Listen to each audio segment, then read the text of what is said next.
Good morning, everyone.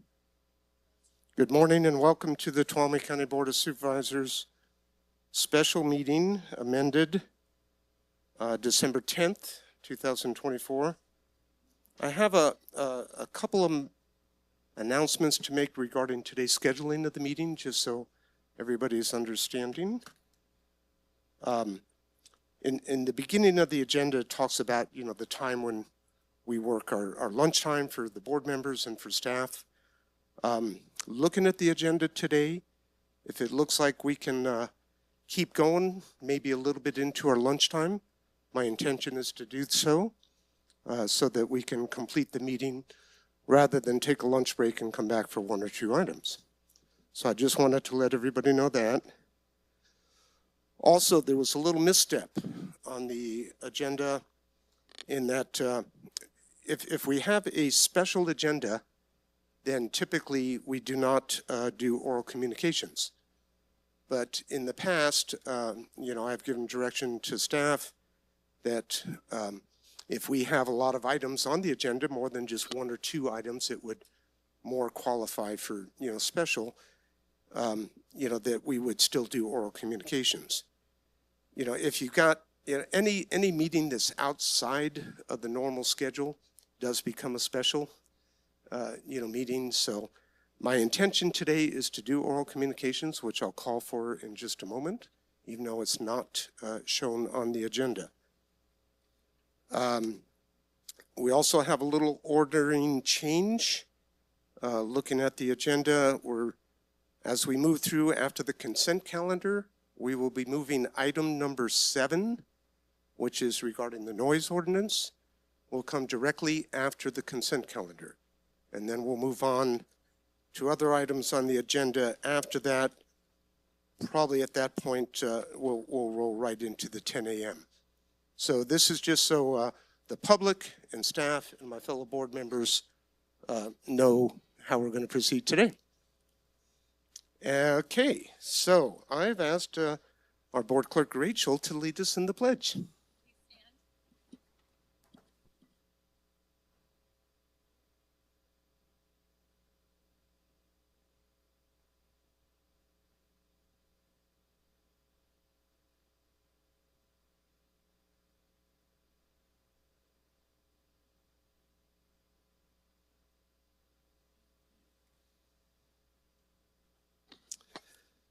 Thank you.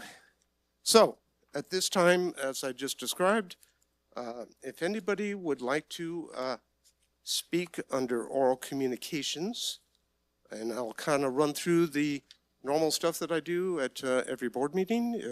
This is for items that are, first of all, not on the agenda. Let me stress that, not on the agenda. You'll come up to the podium. Please address the board.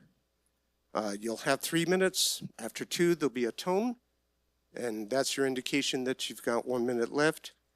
And as I've described often and throughout my term as chair, would appreciate, even though you have the legal right to use language that might not feel appropriate to many people, I would ask that you do not do so. But that'll be your choice. So I will call for oral communications if anybody would like to come up and speak, items not on the agenda.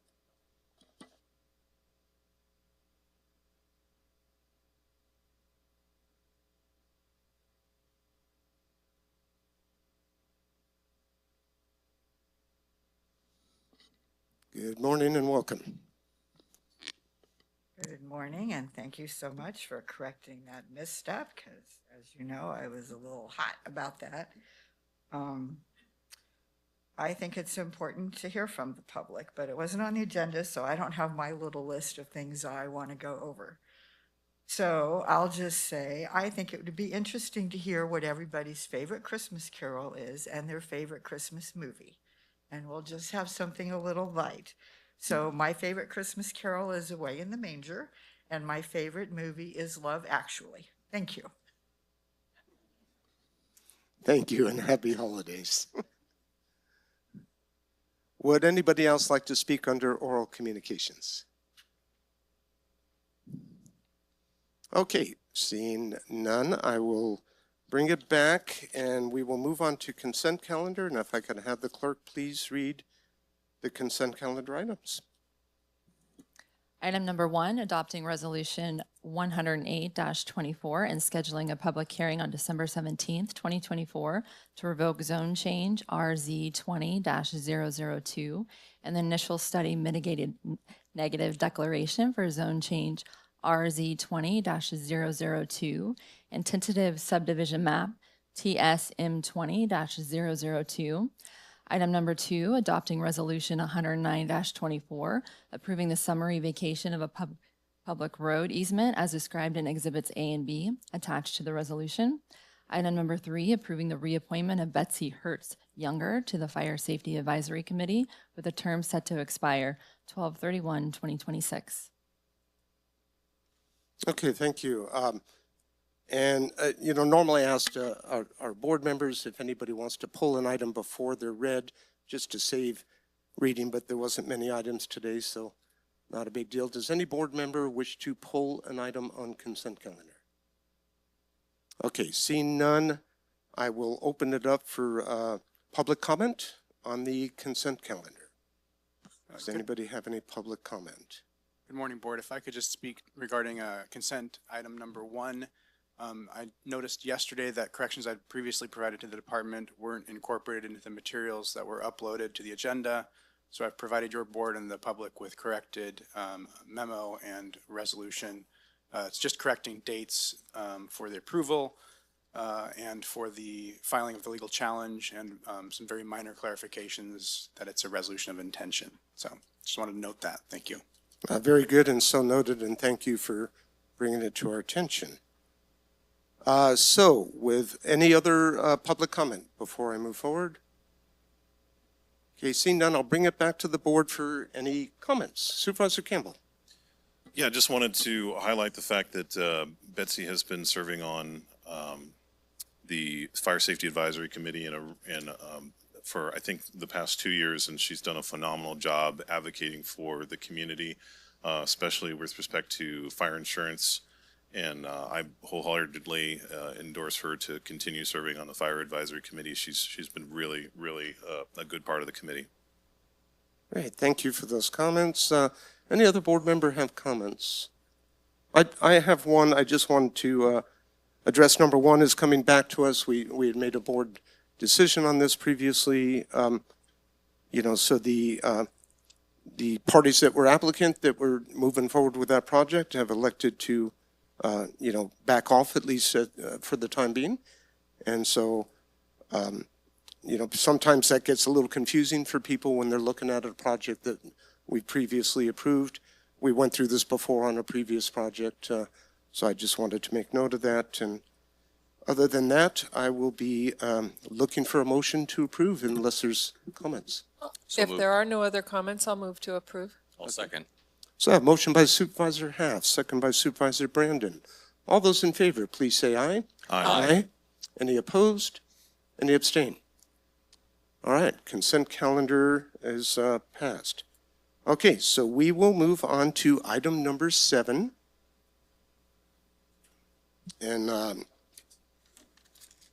we're going to get into this discussion, but this is something that our board has been dealing with for a long time. Each of us as board members have received many, many complaints, various flavors and types of noise issues throughout the county. Our board members have been very supportive of wanting to move forward and to do something more officially than we have in place now. We have some segments that are available to us now, but it's important because this affects people in their daily lives. And so I see our staff members stepped out here briefly. We'll get to this here in just a moment. Sorry for the delay.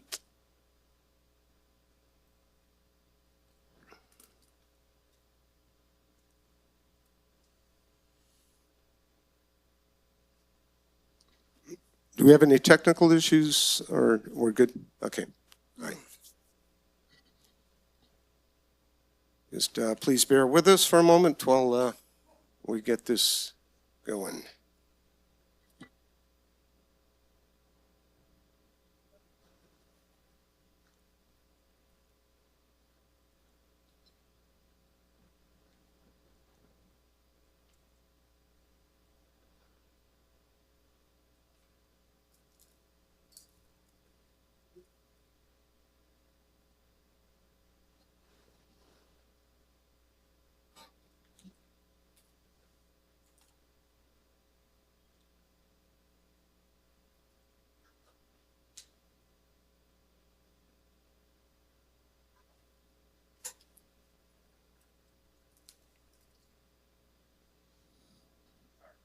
Okay, when you're ready. Yeah, please, I'm sorry, we have not read the item yet. Please read the item. Item number 7, discussion and direction on proposed noise ordinance. Thank you.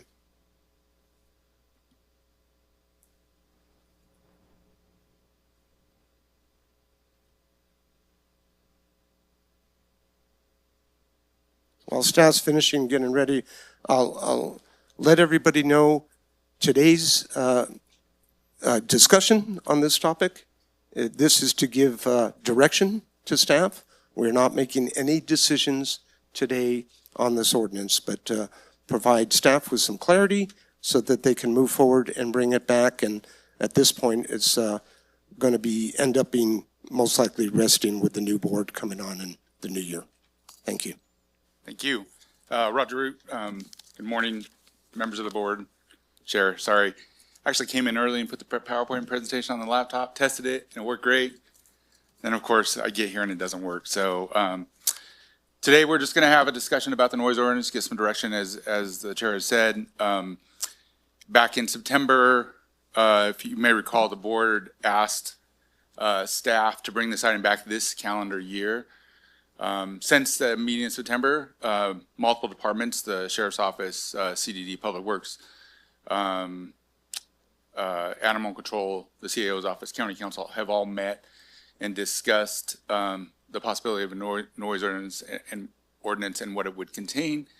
The direction from the board was to try to simplify it as much as possible and not to recreate the will. Calaveras County has a noise ordinance that the board seem to be in support of a very similar noise ordinance here. So we did want to remind the board that we do have an animal nuisance ordinance in our ordinance code that addresses barking dogs.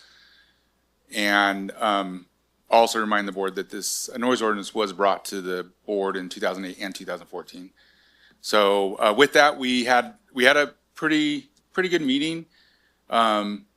We decided we wanted to collect some stats to provide to the board regarding the noise ordinances, noise complaints. The sheriff had 101 calls related to noises.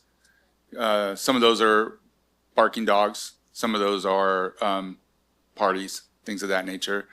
Community development only had 2 that they couldn't enforce, so they could enforce them via other means that they had available. And then animal control had 133 barking dogs noise complaints. I'm pretty sure 100 of those might have been mine. But those are the stats from the departments that respond to the noise ordinances, noise complaints. Taking the language from our neighboring county is basically what we did. The one thing that is a little different is that we met and we decided that we should have the sheriff as the enforcement agency, mostly because CDD staff does not work 24/7, and most of the noise complaints would be after hours.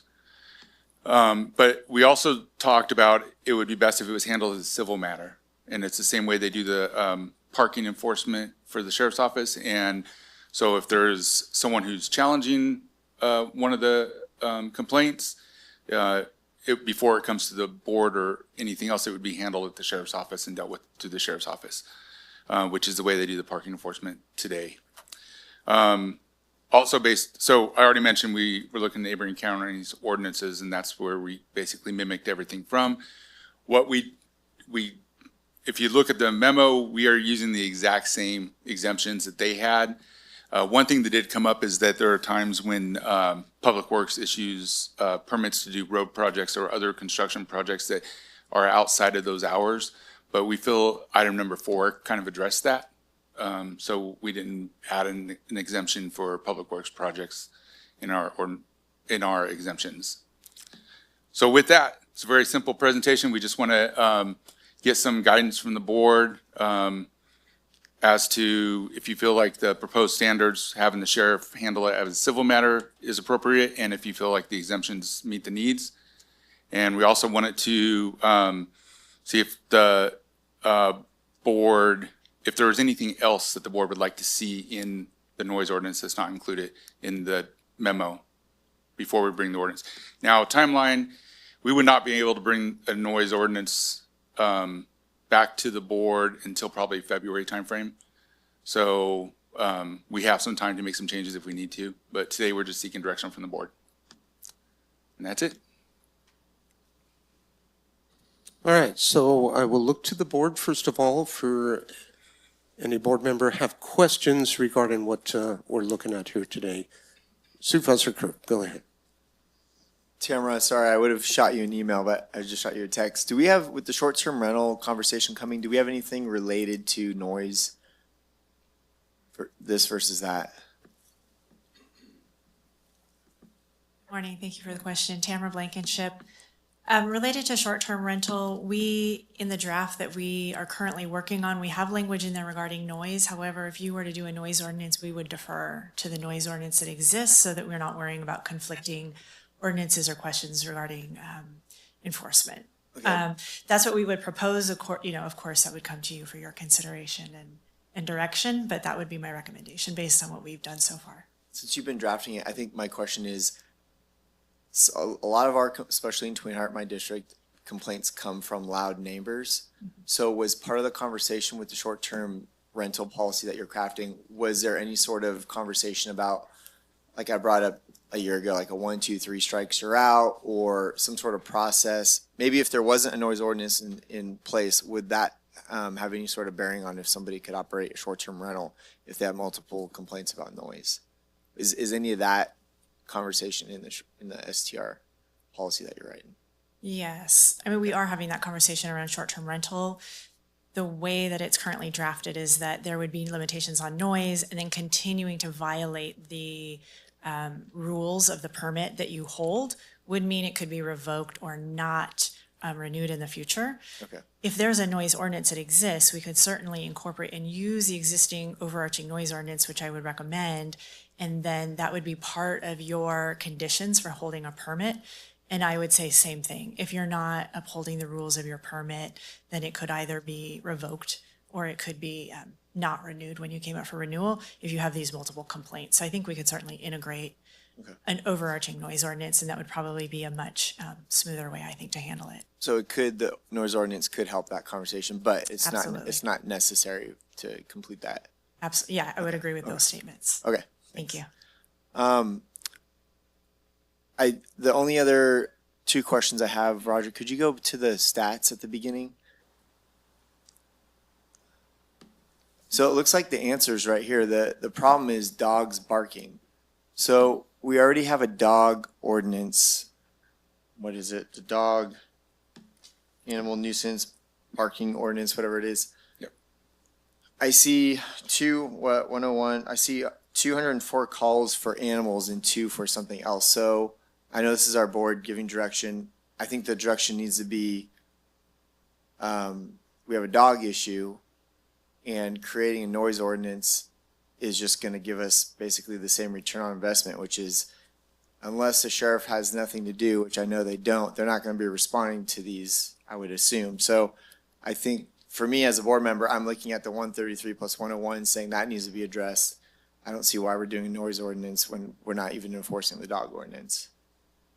So, and then my last question would be, first of all, do we know if the dog ordinance is being enforced? And then my last question would be, who came up with the 100 feet for noise? Because that's completely subjective. If we, through a special use permit, require people to use sound machines and decibels and all this stuff, and then we put the strict enforcement on that or requirement on that, but then we say that somebody can show up within 100 feet and they're gonna decide what's loud or not. I don't understand how that's gonna fly. Yeah, I think the sheriff is here. He might be able to address why the 100 feet was added.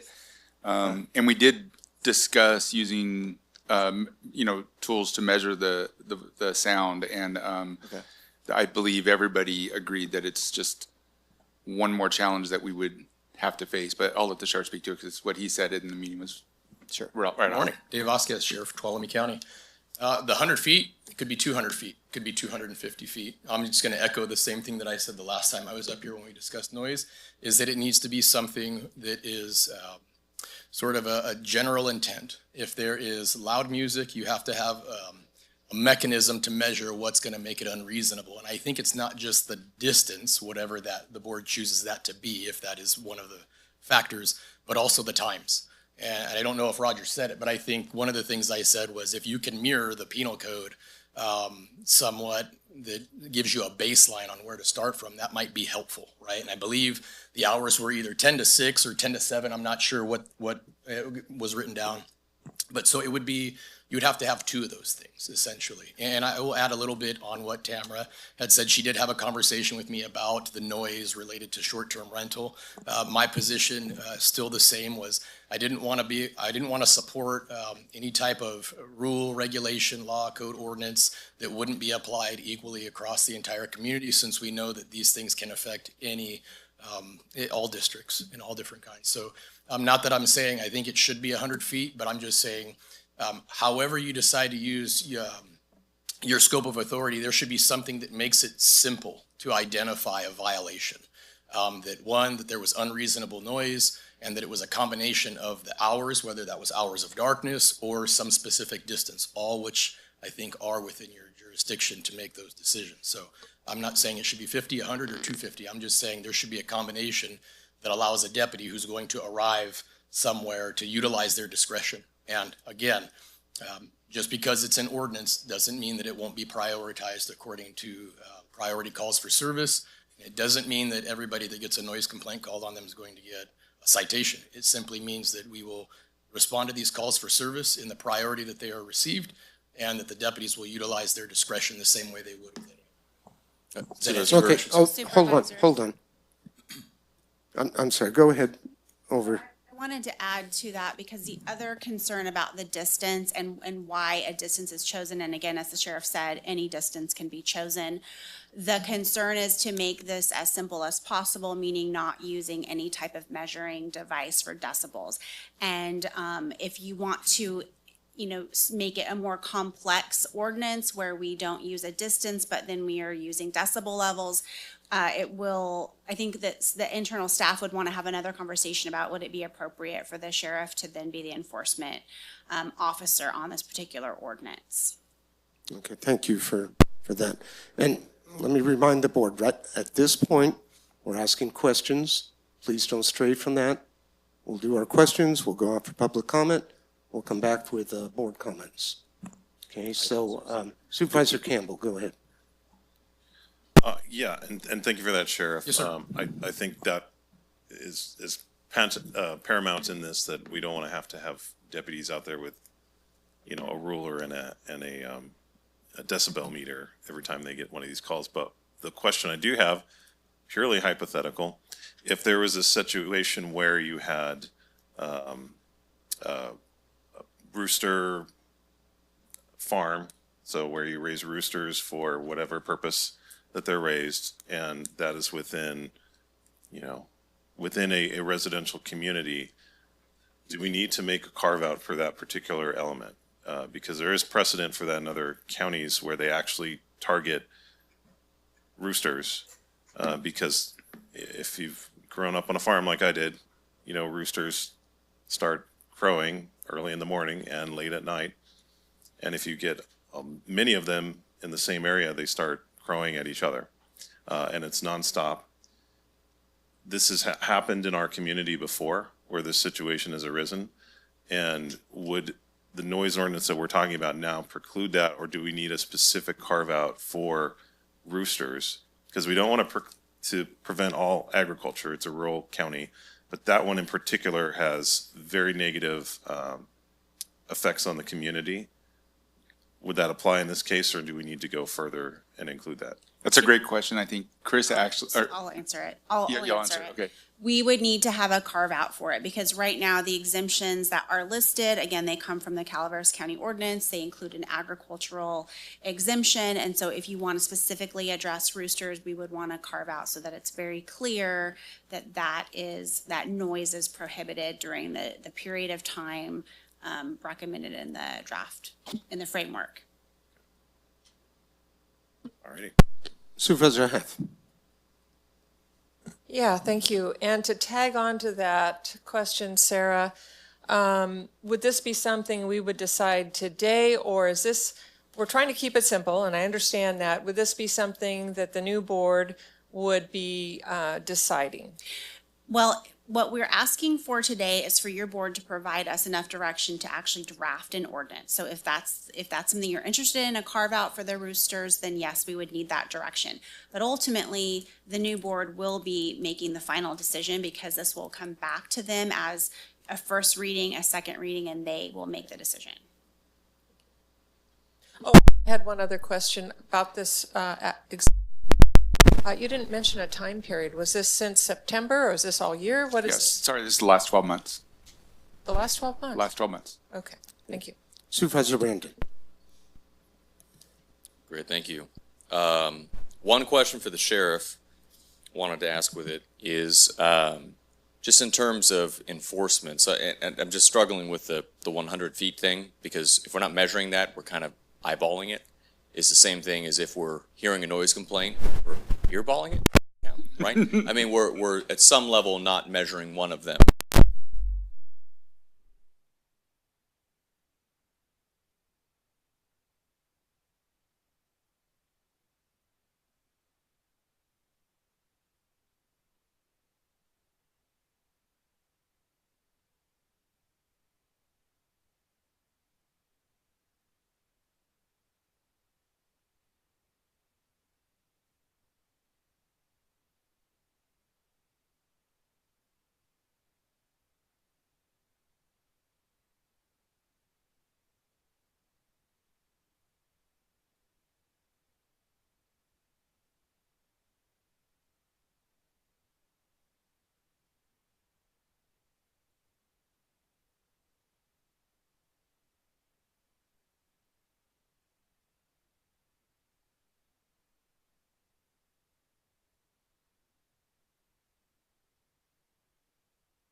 I guess I was leading to with that is it enforceable to do something recognizing the difference between, let's say, 100 feet in a suburb?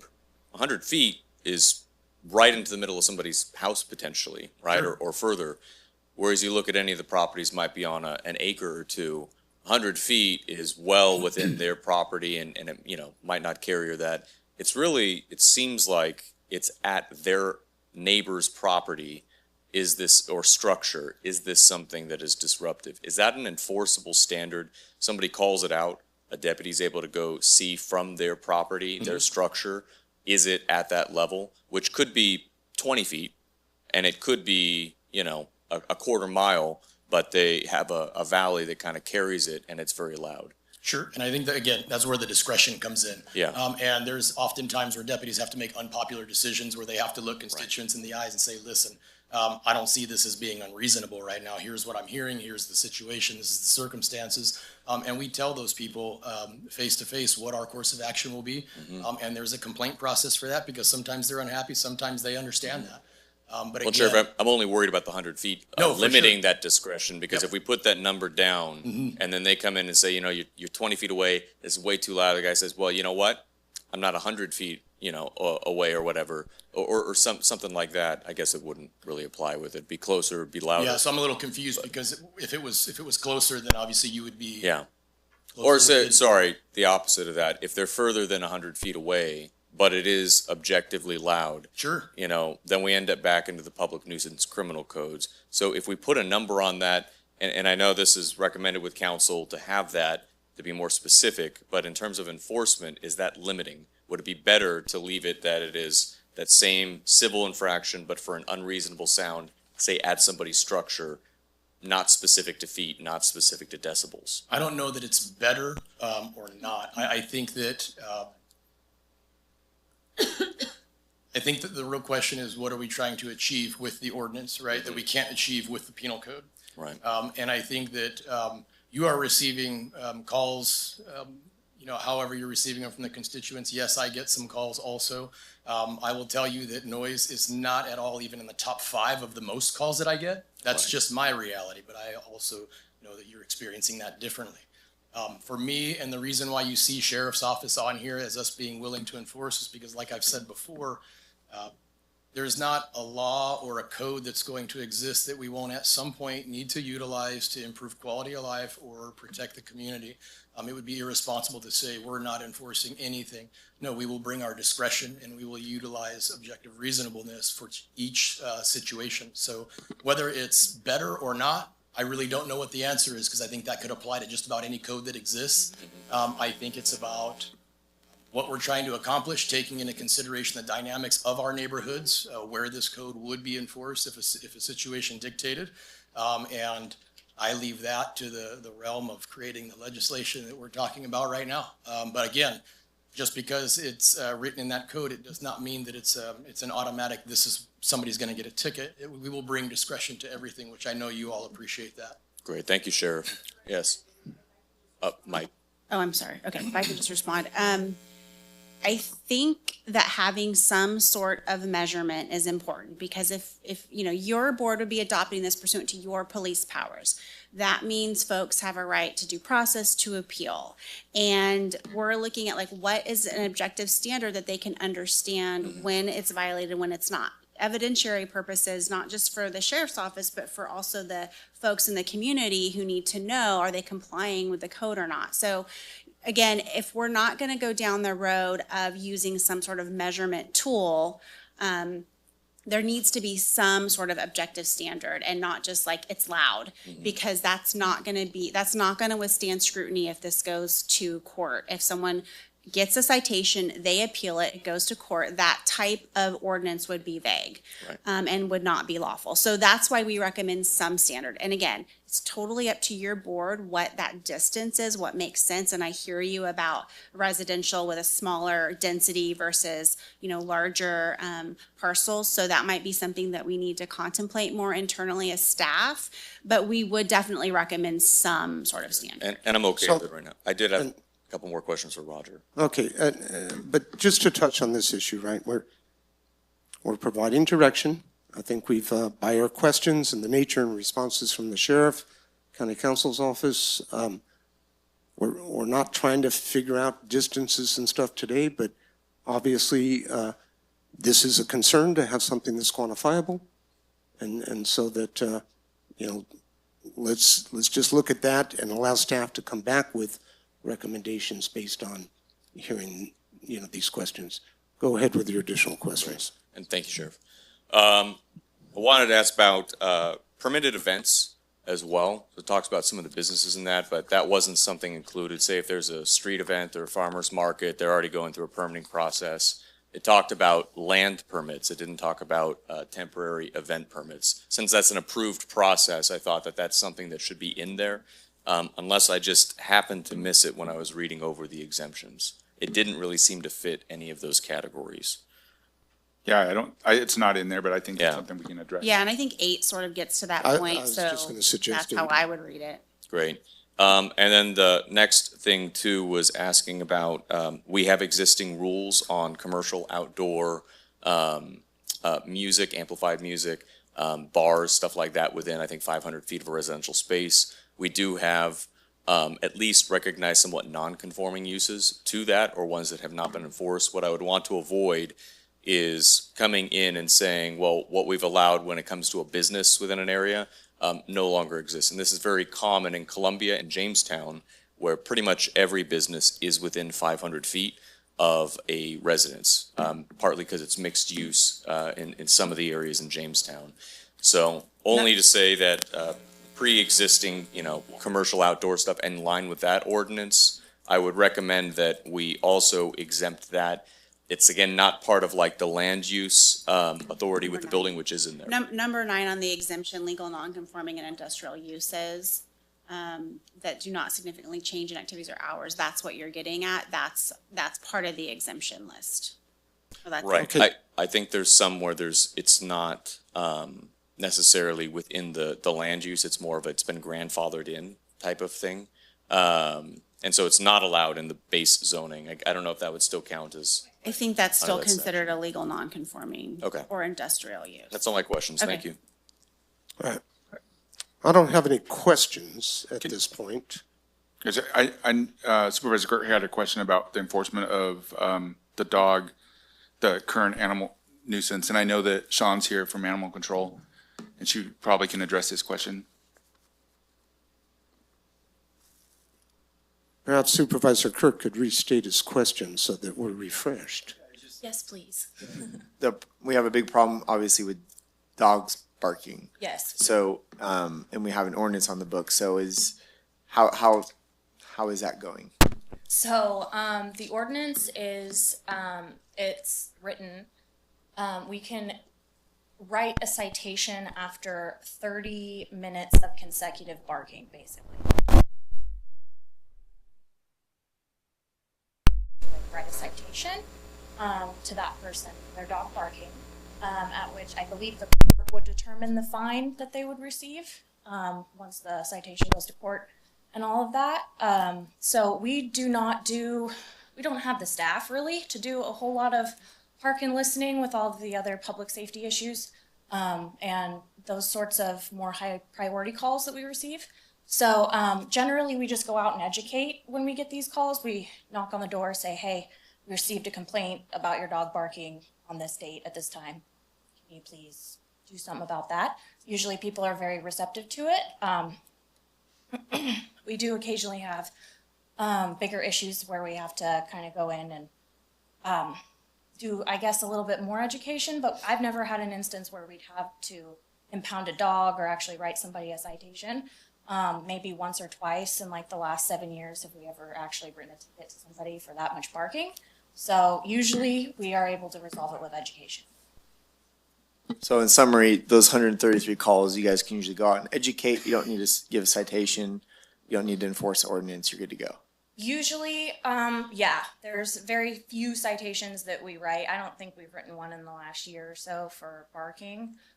We do have a couple of areas that cause issues, and it's generally just actually getting a hold of the person who owns the animal. That seems to pose challenges most of the time when we can't get something under control. It's just because that person isn't at home during the hours that we're trying to contact them, or we can't find a phone number for them or something like that to actually get a hold of them and let them know that that's an ongoing issue. So, yeah. Can I elaborate anymore? Thank you. All right, public comment on this issue.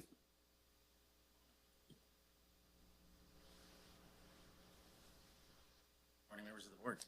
It's the first time I get to speak to all of you at the same time. Good morning. So regarding this issue, we have a saying in law enforcement and in government. So what if I do nothing, right? What if you do nothing? You already have ordinances on the books for the dogs, enforce them. You're under revision for the short-term rental, right? Which is going to address the noise, right? So you have things in place or potentially in place already there. You don't need to create another ordinance. Because if you do that, now you have to ask of what's the law of unintended consequences. We're going to send deputies out. We're going to have somebody sit there. They're going to go to court.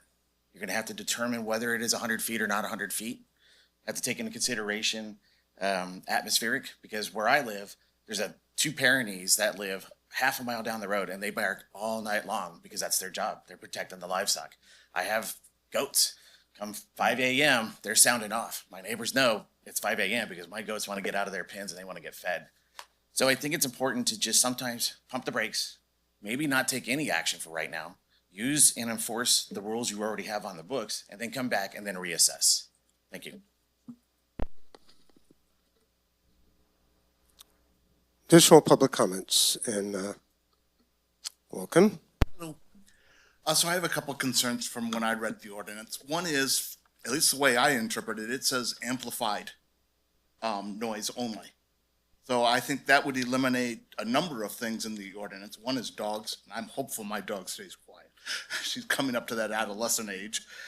I have seen problems near me at an Airbnb, but I now have the phone number for that person, and we pretty much have handled the problem. But sometimes we have boisterous parties. It's not amplified music. And I don't want to pick on drinking issues, but frequently I have seen issues with alcohol and then people being pretty boisterous out on their patios. Can be intriguing at times. Landscaping equipment can be an issue for us. The landscaping companies seem to be pretty good about not starting until 8 a.m. and then ending long before 10 p.m. or so. Individuals, sometimes not as much as that possibly should be. And they'll start out with a chainsaw very early in the morning. And music instruments can be a problem at times. Drums in particular. And those can be intriguing because sometimes people are playing drums inside their house with the doors and windows closed. And if you're outside, you can't hear it. But if you're inside any house around that area with the windows and doors closed, you will hear it inside the house. And it's just the way that it'll travel in between the homes just fine. You won't hear it. Probably my biggest concern is whether it's a subjective standard or not. One thing I want to mention is the ordinance does say 100 feet or more. So I think that would eliminate a lot of concerns. But you can buy a sound meter for less than $30. Now, about 2 years ago, I was actually on a jury. And there was 4 charges. And we only convicted on one of the charges. 2 of them were basically thrown out because the deputy was being subjective. So for instance, one was the car being operated? He basically said he put his hand on the hood and he felt that it was warm. And it would have been so much better had he said, you know, the hood's temperature was this much, or the brake pads were at this temperature. It caused a lot of problems. And I think had the deputy actually, the other part of it was he took some photos of some text, but he didn't have the photos. They were lost. And so we had to rely on the victim's copy of the photos or of the text. It became very subjective.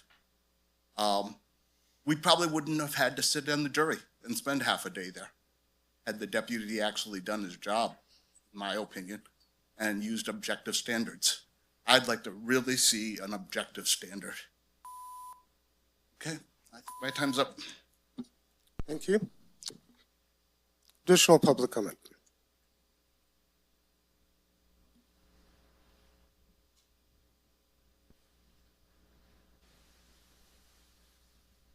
Thank you, Supervisor Half, for your question, because I too was wondering what's the time period for these amount of complaints. And what I see are bad manners. And is it your job to legislate bad manners? I've said many times, I think we should consider having a no asshole ordinance in this county, because that's what this kind of behavior is. And do you have the capacity for your sheriff's department to go out and try to enforce good manners? So I'm kind of inclined to do nothing and use what you have in place already. I know animal control doesn't, I know Mike was saying they were just sending letters because he didn't have the capacity to send people out. So I just think you ought to give some thought to that, and maybe we need some kind of public service awareness on how to be a good citizen here. Thank you. Additional public comment.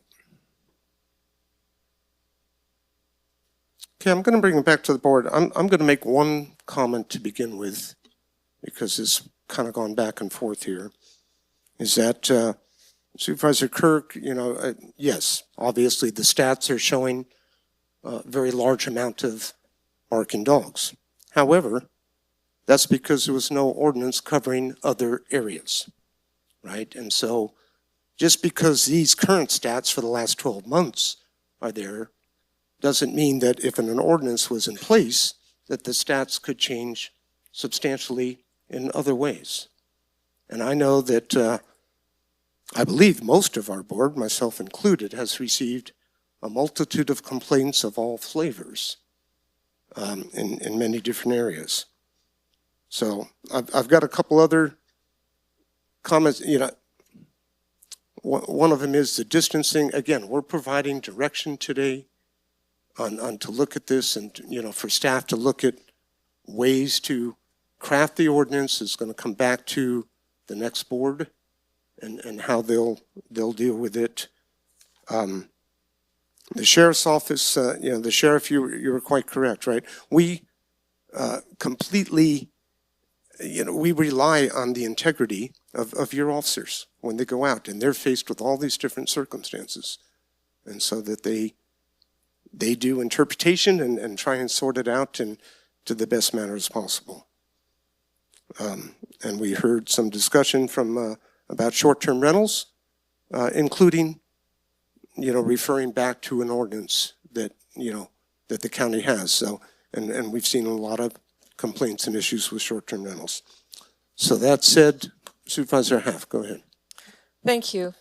First of all, I want to thank the board for honoring my request to bring this back and to bring it here today before the end of the calendar year. And I want to also thank all the different departments that came together with County Council to draw up where we are today, give some parameters and that kind of thing. And I know it was kind of a push because there's a lot of things going on within the county, so I want to thank all of you too very much.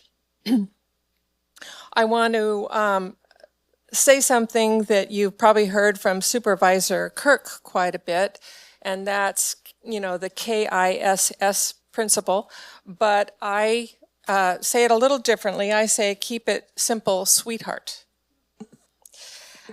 The next thing I want to say is that regarding animal control, the reason that they have to go, later is because they don't have staff on 24/7. So they go after the fact. And so I really appreciate the sheriff's office willing to be the ones, because they're the ones that are on duty 24/7, to being able to go, and as a civil case, to discuss this with whoever might be having those dogs. Although I do understand that a lot of times when dogs are barking, it's because nobody's home. Let's see, the next point I want to make is something that our chair has said. We need to consider that we don't currently get calls because it's very well known in this county that we do not have an ordinance code.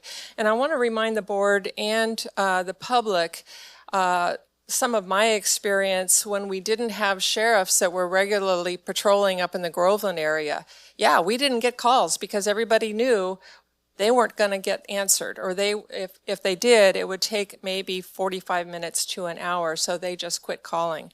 So yes, we can look at these calls for service, but they're not going to be like they are if people know that there is now a noise ordinance.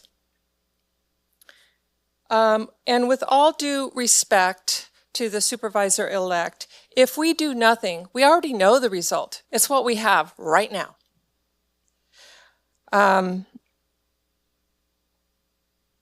Okay. My understanding is that this is a civil action, so they won't go to court.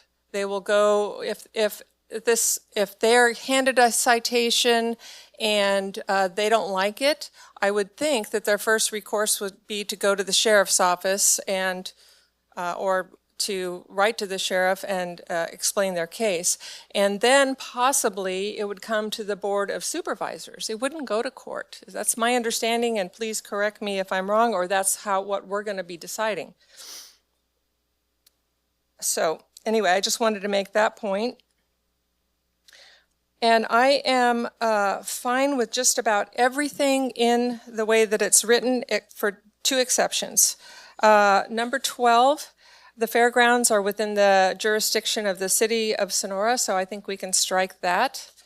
And as somebody commented from the public, their understanding of amplified means through an amplifier. So I think if we gave a better definition of what amplified means, it doesn't necessarily have to go through an amplifier.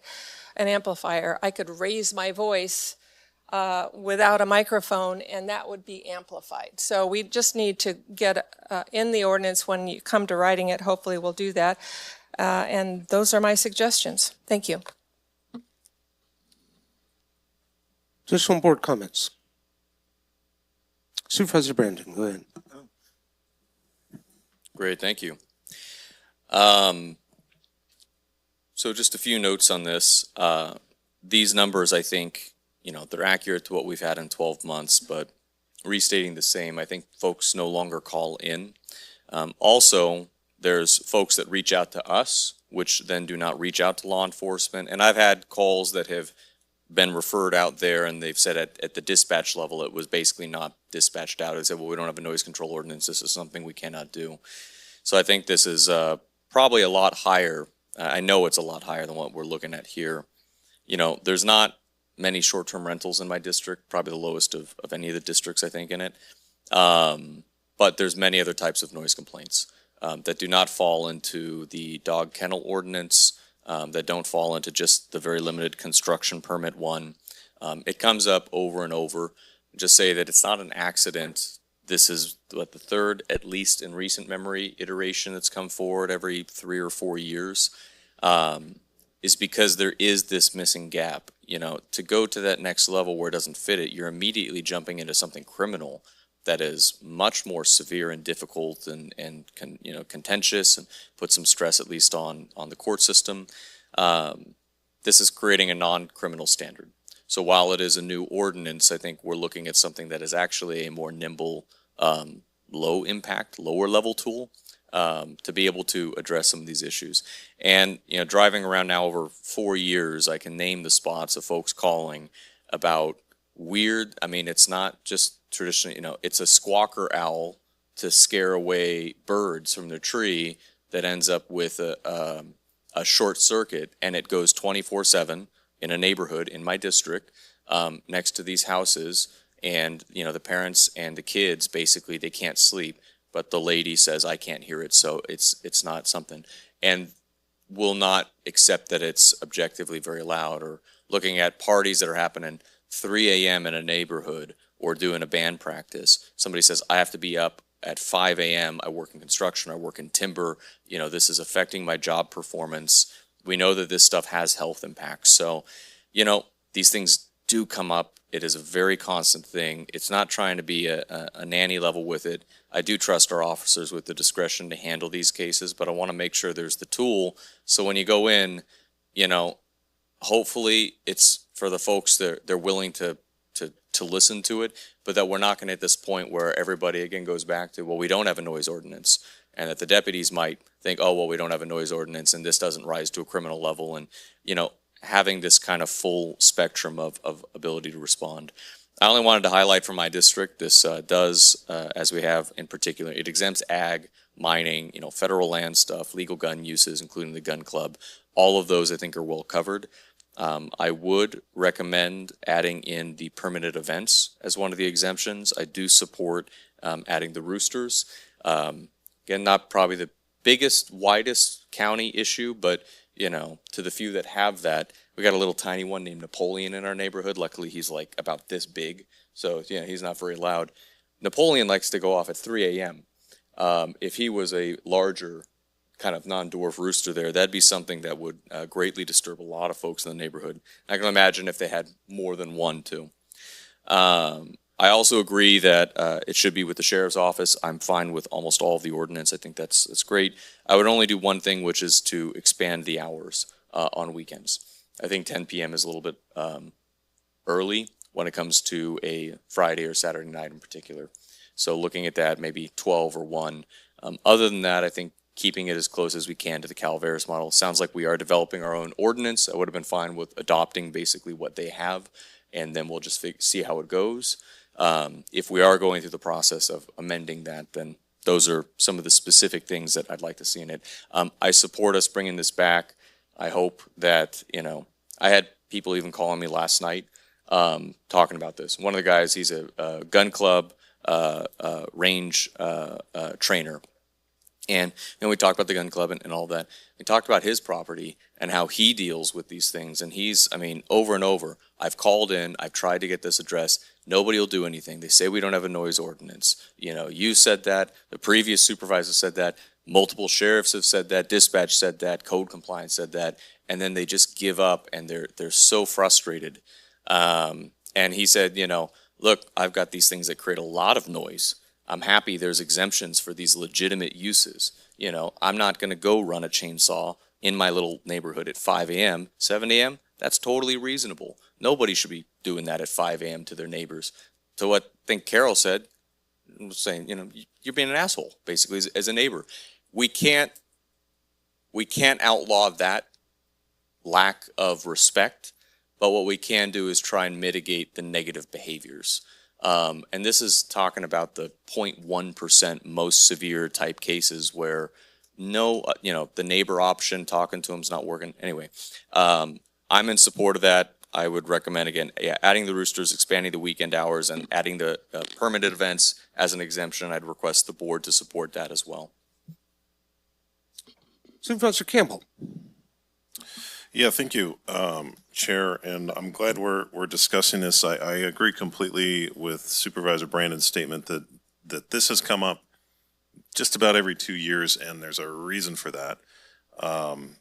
Just to give some examples, it does matter what your geography is, like Crystal Falls, for example, or Crystal Falls is kind of a bowl, so if you're on one side of Crystal Falls Lake, you can hear people talking on the other side. So things like that matter. But when we talk about communities like Twain Harte or some of the more touristy areas, it's constant complaints from some of the residents up there. And that's been going on for a long time. And what we've been doing up to this point is nothing, and it hasn't worked. We've tried nothing, and we're all out of ideas. So we have to do some kind of change to this, and I don't think what we're talking about is really rocking the boat. And frankly, people have a right to do what they want on their property, but you also have something called a right to peaceful enjoyment of your property. And who's going to stand up for those people who cannot peacefully enjoy their property? Because if you've ever been through the experience where you have, ruckus neighbors or short-term rentals that are noise, it's terrible. And if you are somebody that doesn't have the means to move, you're stuck. And who's going to stand up for those people, and what recourse do they have? Because right now it's not a whole lot. I should really expand on why I've brought up the issue of the roosters, because if you haven't been following this discussion over the past decade or so, that may seem like kind of a red herring. The reason why I bring that up is that there have been various points in our county's history where there have been roosters raised in large, almost industrial level pens, hundreds of them at a time. And they are raised in that way for the purpose of a disgusting practice that is raising them as fighting cocks. So they would be raised in these pens, they would be taken to events in the valley, and they would fight to the death, and people would gamble on that. And our county is known that if you come and try to raise your fighting cock stock, the county's not going to do anything to stop you. And so by having a noise ordinance, that is another tool that allows us to prevent this, like I said, disgusting practice from taking root in our county. As has happened in the past where there have been fighting cock operations happening right in the middle of residential communities, because you know, we're a rural county. We allow a wide variety of agricultural things to take place on your property. And I grew up on a farm. I agree with that. But this practice specifically has to stop. That's why I'm asking for this specific call out. It's not just because I don't like roosters. I used to get chased by them a lot when I was a kid. They can be pretty aggressive. But I'm not holding that against it. It's to stop this practice, which I think is tantamount to animal cruelty. And it has happened in our county in the past, and we need to do something about that. And this is the tool that other communities have used to stop the practice of raising fighting cocks, is to ban the noise that they absolutely produce. So yeah, I'm supportive of some kind of noise ordinance with the elements, and I think a smart way to go about this would be to look at what we're trying to achieve by this, and then let staff figure out how to get us there. And so what I would be wanting to achieve is that there is recourse for people that live next door to short-term rentals. Well, yeah, I guess I don't want to call it short-term rentals specifically, but next door to repeated repeated jerks, a-holes, you know. Some kind of recourse for people in those situations that's outside of the public nuisance code. Some kind of recourse for people living next door to roosters. And then, what was the other one you mentioned? I mentioned striking number 12 because it doesn't apply. It's the fairgrounds. The fairgrounds are not in this county, they're in the city jurisdiction, and also giving a definition for what amplified means. There you go, definition for amplified. We need to make that clear. So those are the deliverables, what we want to achieve by this, so that it's narrowly focused, so it's not going to just be neighbors complaining about each other and gumming up the works at the sheriff's office, because we don't want that as well. And you know, to the comment about it being subjective, you know, that's not. We at some point there's going to be a sheriff out there on the scene, and if the person is cited, that is evidence. You know, the analysis of the deputy on the scene is evidence to the infraction, and so that's a very standard thing that has existed for a long time. And so I have no problem continuing on with that. I don't think there's a need to have decibel readers and that type of thing. So. Supervisor Kirk. Yeah, I wanted to ask council real quick on that question regarding the appeal process. Where does it go with the civil process? Right, so it always can get appealed to court. The process that we're researching is whether or not an appeal would stop at the sheriff's office. Most likely, it will have to come to your board, but we could probably insert a layer where it goes to the sheriff's office first for decision, and likely that would probably end it. But if the person was not satisfied, it would likely go to your board. And if that doesn't end with a satisfaction, then it would go to court. So anytime we take code enforcement, it can always go to court.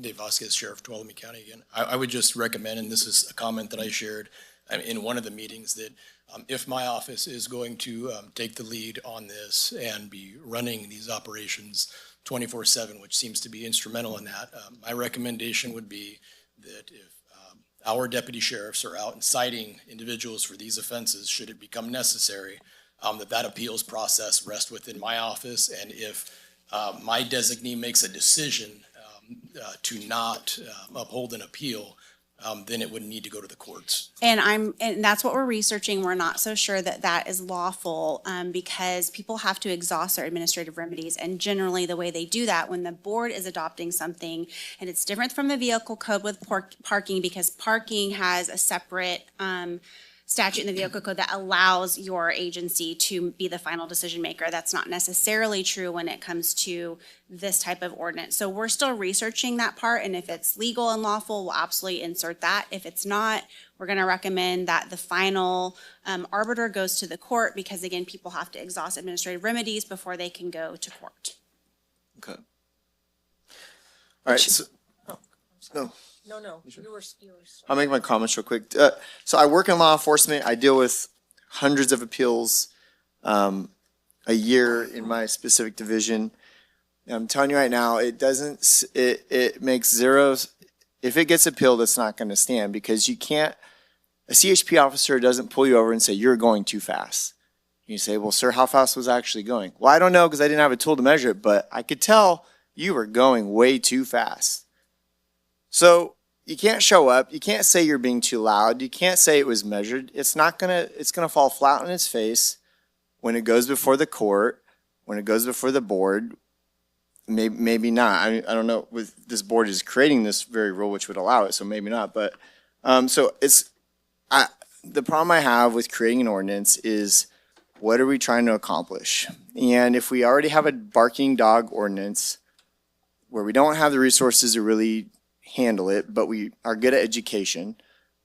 And let me read something that was said by our sheriff. And I've heard this, I don't know if our board's been listening, but I've heard this several times last year. There is not a law or code we are not already enforcing that does not already affect the quality of life. They already go out, they already respond to calls, they already tell people, they educate people. It's a good, usually, ending. The reason why I brought up the short-term rental conversation is because, yes, I do get calls about STRs, and if there's a way to bake into that process, being a good neighbor, then I think that's going to accomplish 99.9% of the short-term calls that I get for noise. It sounds like the sheriff is already responding to, when he can, noise complaints.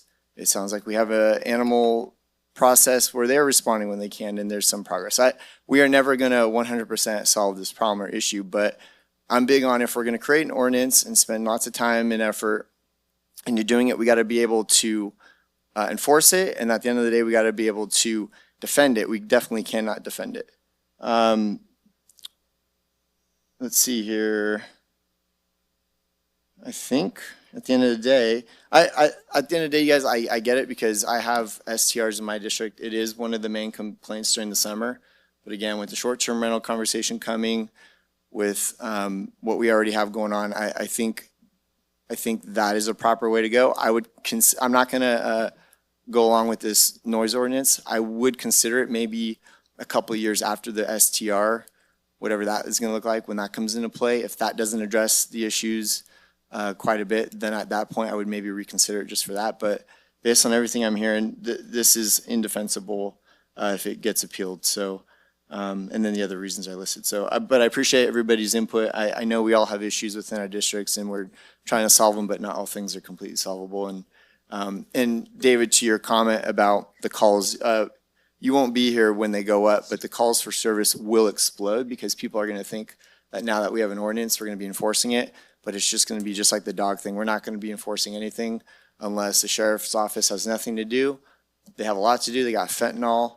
They got a lot of dangerous things happening in our community that they're trying to keep burglars and robbers out of our community. And the drug task force, no one's going to respond to this when I guarantee you, it's wishful thinking as far as I'm concerned. So that's just my opinion. Supervisor Half, go ahead. Yeah, I just had a question for Supervisor Campbell.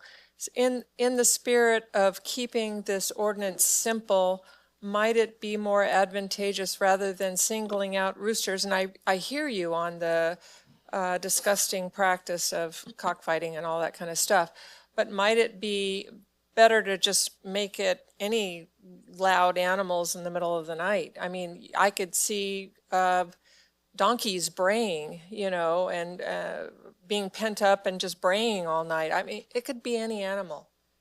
So if we just make it broader, and roosters would be included as far as being an animal, I'm just curious what your thoughts are on that.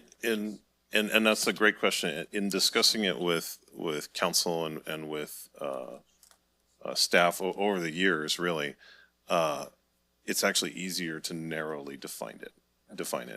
This roosters in particular is carved out in a lot of noise ordinance in a lot of different communities that have this for exactly that reason. It's to discourage that practice.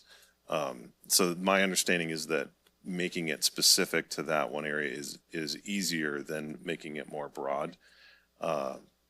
But, you know, staff can probably weigh into that. But there is precedence for that one particular area, and it's actually a pretty common carve out in noise ordinances.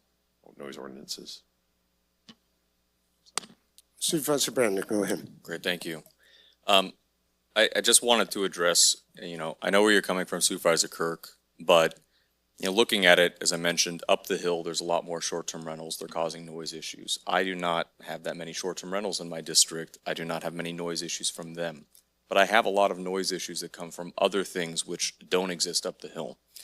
And so I find it odd that, and again, we're up here representing our districts, but also a county-wide thing. Looking at the short-term rental ordinance, even though I don't get a ton of complaints about those, I really don't, in terms of community-type issues, wanting to support that because I know that is a huge issue up the hill. And we've supported that, and you've mentioned this as an issue, and you want to have a policy initiative to address that. I get that might address, let's say, 90% of the problem in your district. But we are then taking that step. We are recognizing there is a gap, because the sheriff could go in with the exact same statements and enforce the existing penal codes or whatever would happen on the that could happen with those. Just the same as it could with any of these other things. And yet we're saying that this is an unmet need. If we're willing to do it for that, but then we're not willing to do it for the other because we think it can't be enforced, won't be enforced, that to me, I don't want to use the word fair, but I think it's, each district has different issues. I've got more probably metal grinding, work type in the night, more probably outdoor animal issues, more loud evening parties. You've got a lot of, vacant homes with short-term rentals and those types of parties coming in.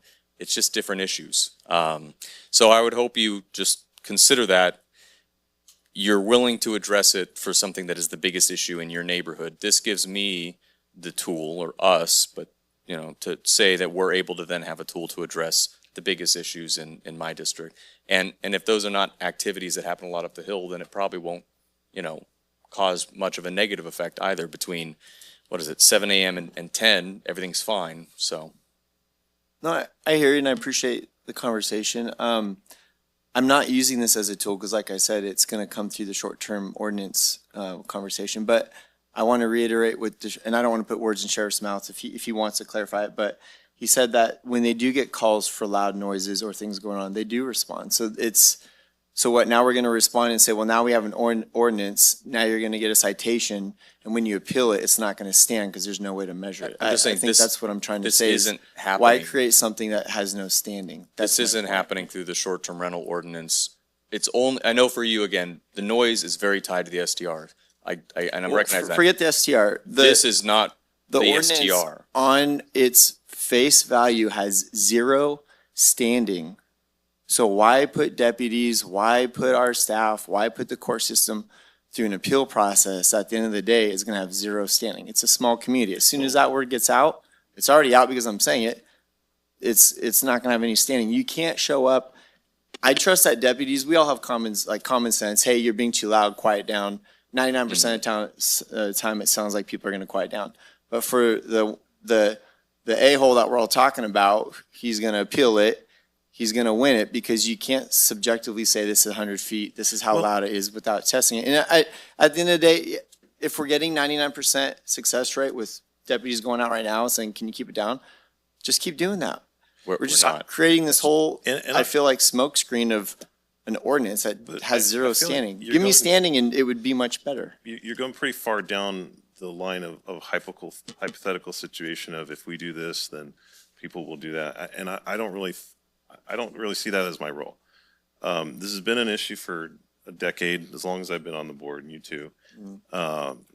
And we haven't done anything about it. Let's try this. Let's see if it works. If it doesn't work, we're going to hear about it from a sheriff, I'm sure. I'll stop it with this. And the sheriff's going out, they're getting let's try education, it. they're getting success rates. We're not changing any of that. We're just adding an ordinance and we're expecting that now all of the complaints are going to go away. They're not.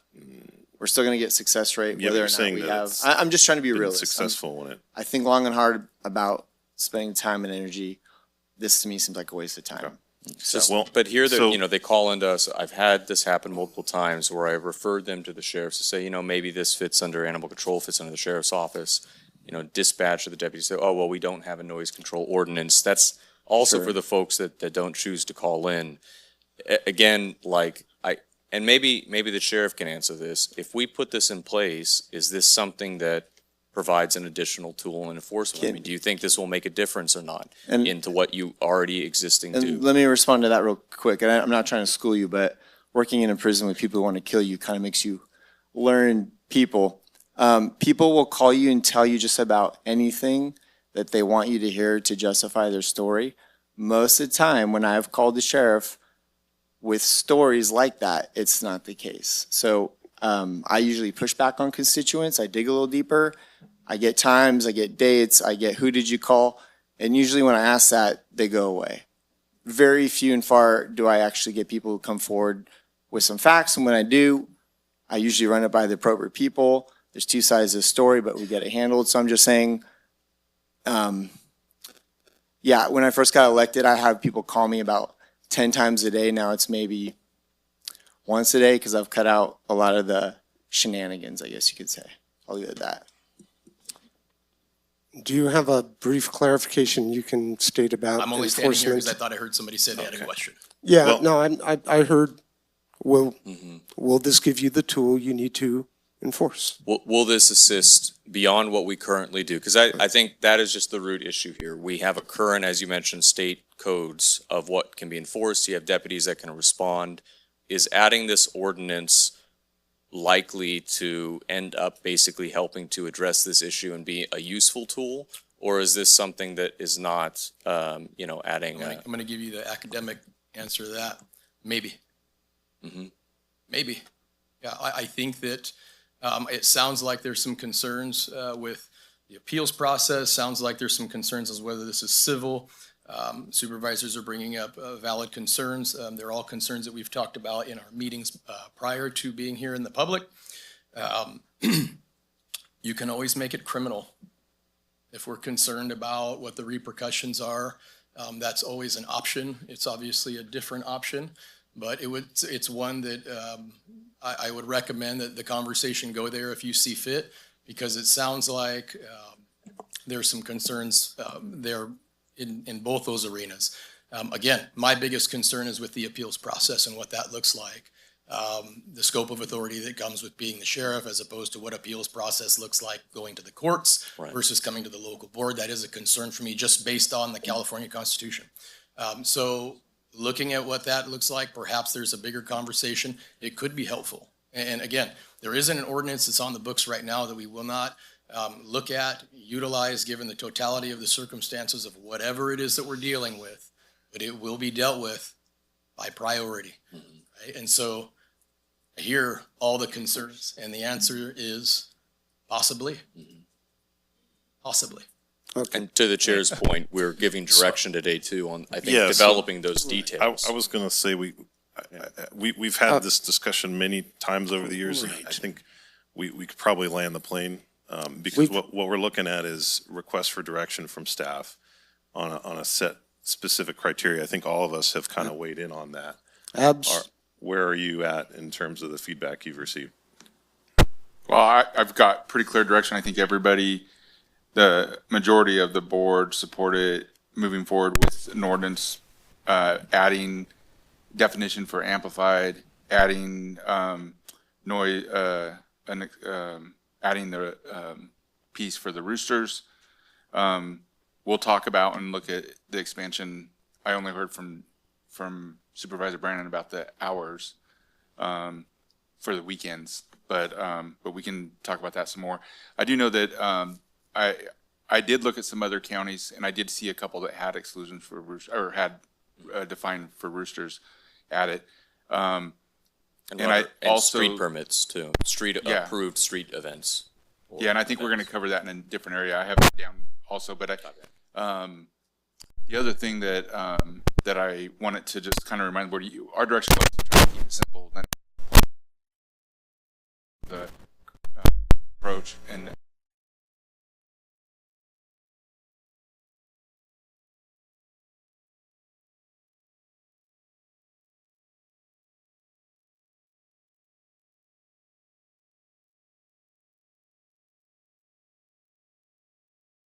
close this, you've got good direction. I just want to, make the statement that each of us are elected by the people in our districts, but we serve the county as a whole. Noise complaints has probably been the biggest issue that I've had over the 4 years.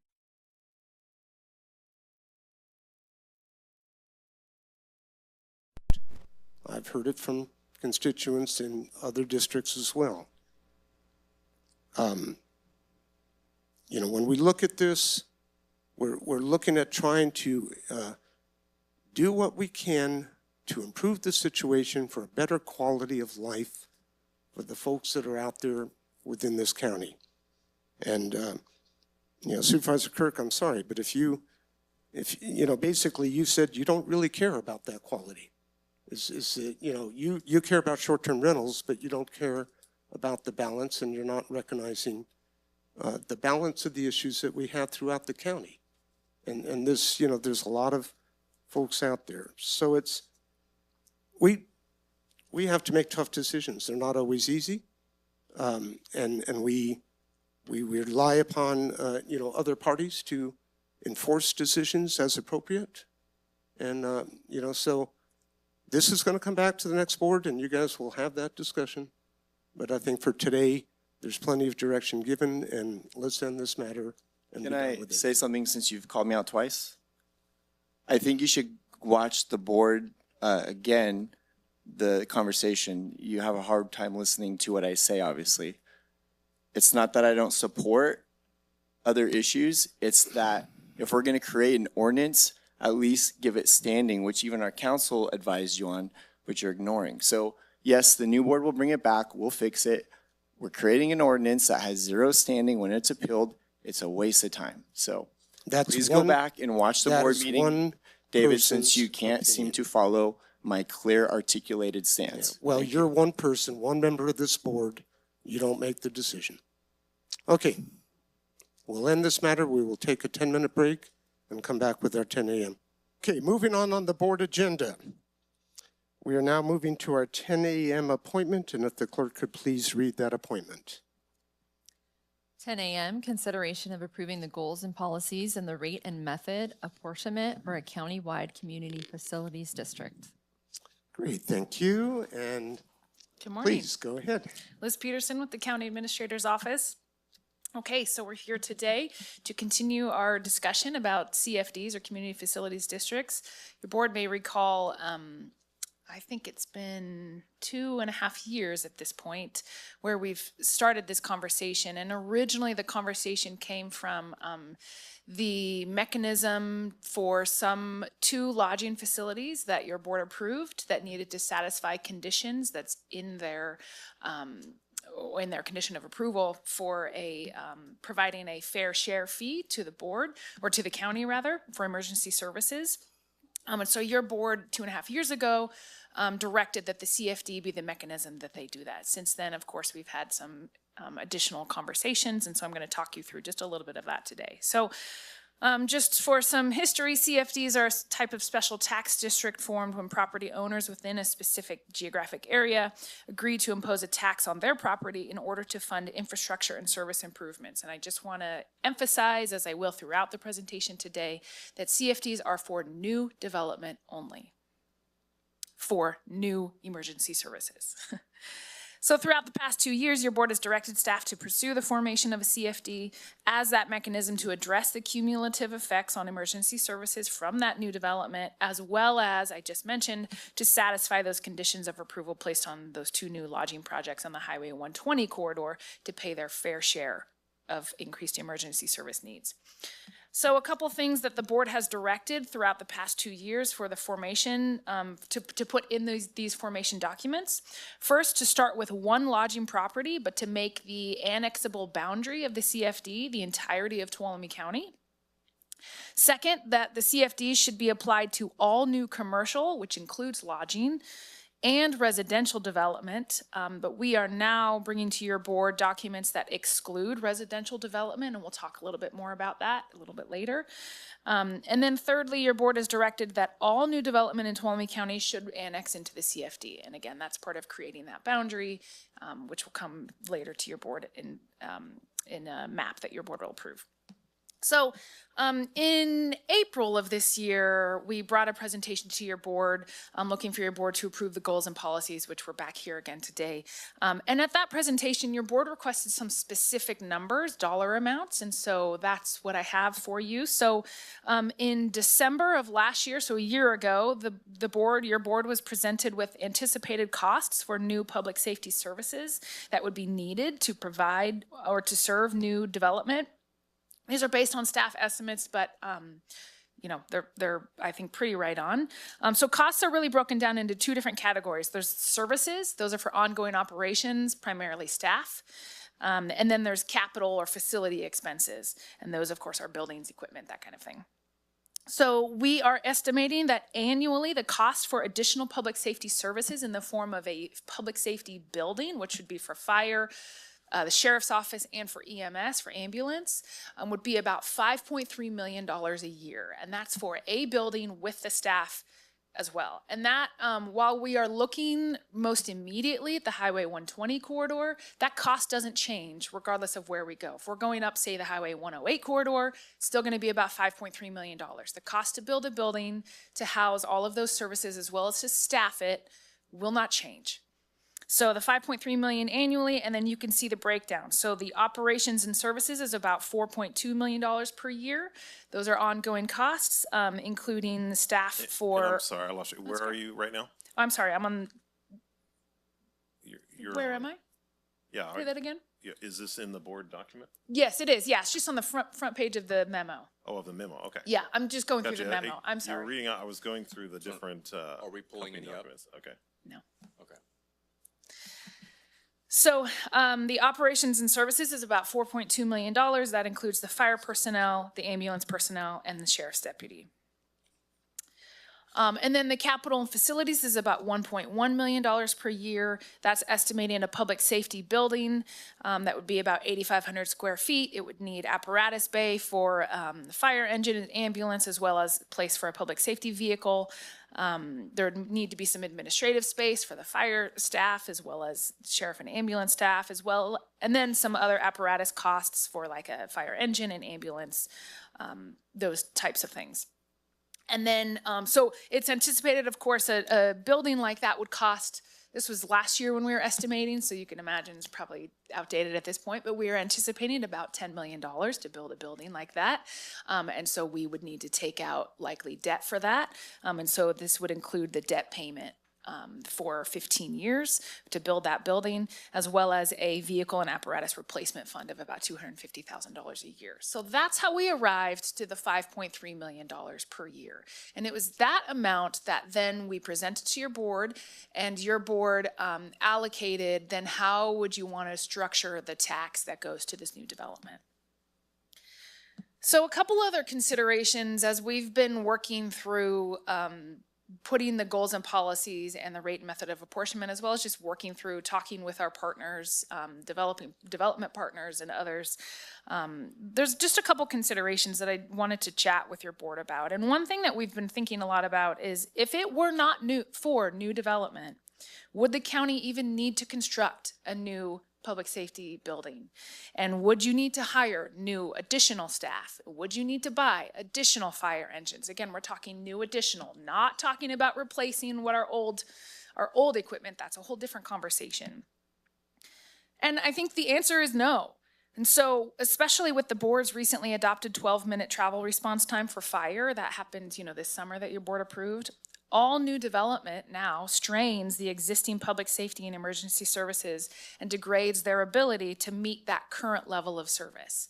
So as we have that new development, there is now a need to maintain that travel response time, which means additional public safety services are needed. Also, new development should pay for new services, new needed services. Current taxpayers should pay for existing services, and that's something that your board has said specifically. Supervisor Campbell, you've said that in the past. Another consideration is the tax rate. Splitting up that $5.3 million per year far exceeds a tax rate that could reasonably be supported by taxpayers in Tuolumne County. And it really doesn't support your board's economic development and affordable housing goals. And so that has to also be a consideration as we're developing tax rates. The cost for new services, as I mentioned before, that $5.3 million, that's similar regardless of jurisdiction. You have to pay employees competitively. The cost to build is what it is, regardless of where you're building. But larger jurisdictions with more development, they can afford to spread that $5.3 million across, they have more to spread it across, which means the tax rate is less. In Tuolumne County, of course, the tax rate to pay for the entire cost, that $5.3 million of new needed services, would really be unbearable and would need to be subsidized. And this is what's important, is the tax rate that your board set, we'll get into it in a second, it is not enough to pay for that $5.3 million a year, and the additional costs for these additional needed services will need to be subsidized by additional general revenues that will come as a result of this new development, specifically TOT and property tax. And then the last consideration is that the cost for new needed services should be spread among all potential new development types, because all new development has an impact on emergency services. So based on staff's recommendation in January of this year, your board estimated that approximately 30% of the cost for new public safety and emergency services can be attributed to tourists using these new lodging facilities. And so your board directed that the tax rate specifically for lodging reflect of about 30% of that $5.3 million. Commercial development, of course, also has an incremental impact. This is mostly depending on the size of the development, the amount, and then the type. There's all kinds of, there's low hazard development, there's high hazard, and then there's sort of a, neutral or medium hazard, I guess you could say. And so the tax rate should be scalable based on square footage as well as the hazard type. And then lastly, residential development, it actually does have the greatest impact on public safety services, but tax, we felt like when we were looking at the numbers, running the numbers, and then again, having conversations with our development building partners and others, it would be pretty burdensome for homeowners, and felt like it might be contrary to the board's goal of developing more affordable housing.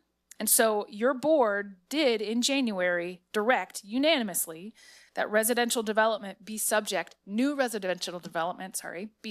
the CFD. But at this point, we are recommending that residential development be excluded. And when your board set those tax rates specifically for residential development in January, or directed the tax rates, it would have been about 2% of what we were estimating the total cost, that $5.3 million. The residential would have been about 2%. And as our CDD director, who's not here today, but as she likes to say, is the juice worth the squeeze?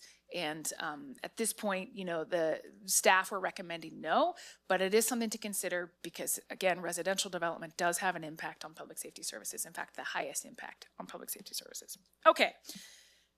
So that's kind of some background and where we are. So today, we are asking your board to approve two documents, and it's the rate and method of apportionment, and that is just the official document formalizing the direction that your board has already provided, and that is the tax rates. So you've already provided what the tax rate should be. You've already provided that lodging should pay about 30% of what we anticipate. And that commercial should also be included, other commercial, the low hazard, the high hazard. And so the rate and method of apportionment, which is attached to the board agenda, that spells that out. And so again, commercial, it'll be approximately $8 to $11 per room per night. We are estimating, working closely with Community Development Department, that there will be over the next couple years about 370 new rooms on the Highway 120 corridor.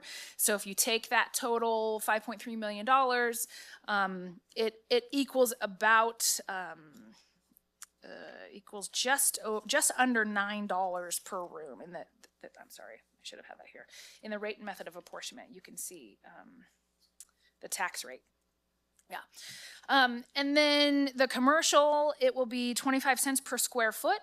There will be a discount for low hazard commercial development, and then a 2 times the rate. And again, this is what your board directed for high hazard. And the low and high hazard are actually set by fire code. And so Yeah, so that's consistent with like other high hazard like inspections that our fire department already does, our fire prevention bureau. So that is what's in the rate and method of apportionment. That's what your board will be approving today. The other document is the local goals and policies, and this is that other critical step in the formation of a CFD. So the local goals and policies are intended really to be general. Their purpose is to guide the formation of CFDs and to ensure that CFDs remain fiscally sustainable throughout their life. The document sets direction on the CFD's purpose and then sets guidance on how the CFD is administered.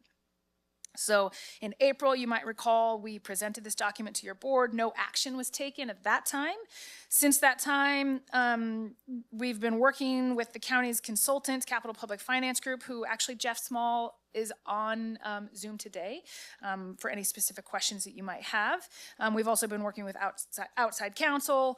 And so we attached those local goals, so we developed the local goals and policies based on the previous board's direction as well as your board's intent. And then we have met with, as I mentioned, local developers and discussed the document. We've collaborated on some changes, made some improvements, tried to clarify some things. There's a redlined version, which there's copies of the redline version in the back there. And then also there's the clean version for your board. And mostly what's different from what was presented in April is that we took out the residential piece. So, assuming your board approves these two documents today, now we would be set for the first property to submit an application to join the CFD. This is the process this will begin the process to officially form the CFD. And again, as your board knows, we have two lodging developments that are very ready and or nearing the timeline where they need to start submitting these documents to develop the CFD, start paying their fair share, which is, again, a condition of approval for them. And so these documents must be approved before those developments can do that. So looking for adoption of those today, and then the property owner in early next year will submit their application, their property, their parcel map, and then the next step is the county map. The entire annexation area would be brought to your board for approval. Then the property owner will submit their formal petition to establish the CFD. Your board will approve a resolution of intention after that. Then the map gets recorded with the county recorder's office. We send a ballot to that first property owner, the petitioner, and then your board would have a public hearing, and then would approve the resolution of formation to form the CFD. And also, county staff is working to develop a frequently asked questions document, which will guide developers in the CFD process so that they know what steps they have to take and what and when they need to pay. And then it'll also show that list of low and high hazard occupancies that are defined in the fire code. So again, today, just asking your board to approve the rate and method of apportionment, as well as the local goals and policies for the formation of the CFD. And as I mentioned, our consultant Jeff is on if you have any specific questions about those two documents, or I'm also happy to answer any questions. Great. Well, thank you for the presentation. Yeah, we've been talking about this for a while now and bringing it back to, see what we can do to move forward. So looking to the board, looking for questions only, please. We'll have plenty of opportunity for comments, but if you have questions, Supervisor Half, go ahead. I just have one question. Thank you for the presentation, Liz. So the 370 new rooms, are those the ones that are from the existing fair share lodging, or is that separate? It is the existing as well as others. As well as others. Yeah. Okay, thank you. Supervisor Campbell, go ahead. Thank you, Chair. Thank you, Liz, for the overview. So going back to your recommendation that residential not be included, your comment on the juice being worth the squeeze, could you explain that a little bit more? So are you saying it would cost more to administer the fees for residential than it would the fees coming in, or it would just be more complex, more staff time? Can you explain that a little bit? I can, yeah. When I say the juice being worth a squeeze, I do not mean anything about administering. Okay. I mean more about sort of the political perception, frankly, about new houses, new property owners in houses paying a fee. Your board had directed, or a tax rather, because that's what this is. So your board had directed a house between 1,501 square feet to 3,000 square feet. So thinking a 2,000 square foot home would pay $500 a year. That's yeah. So we just felt like that the political perception of that may not be worth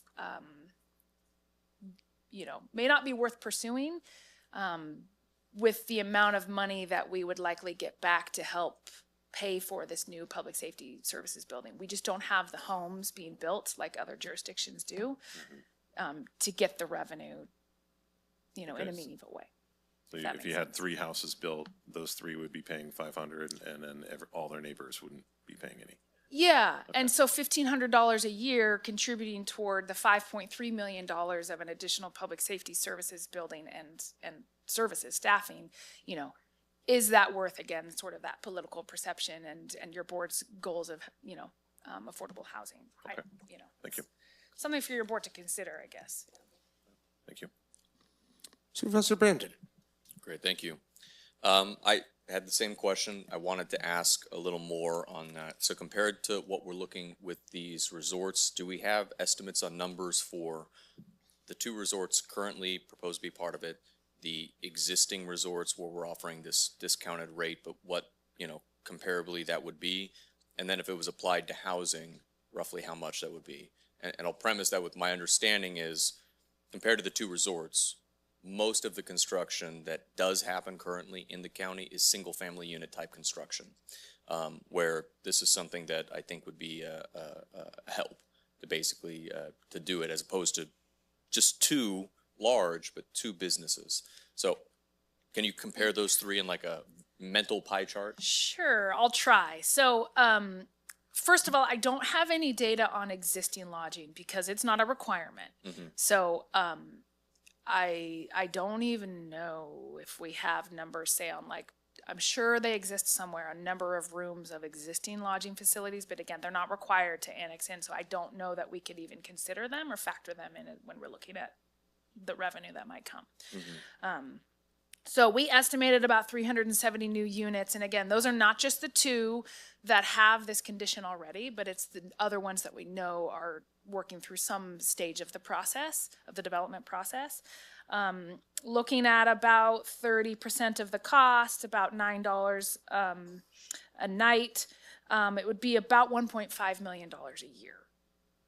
We kind of estimated, and CDD would maybe have better numbers, but even then I'm not sure that they fully would on the number of new homes. And I'm only looking for a rough estimate. New homes, even down to like the kind of single unit, maybe just, construction. But is it more? Is it a tiny fraction? So we we were using the number of about 200 new homes being built.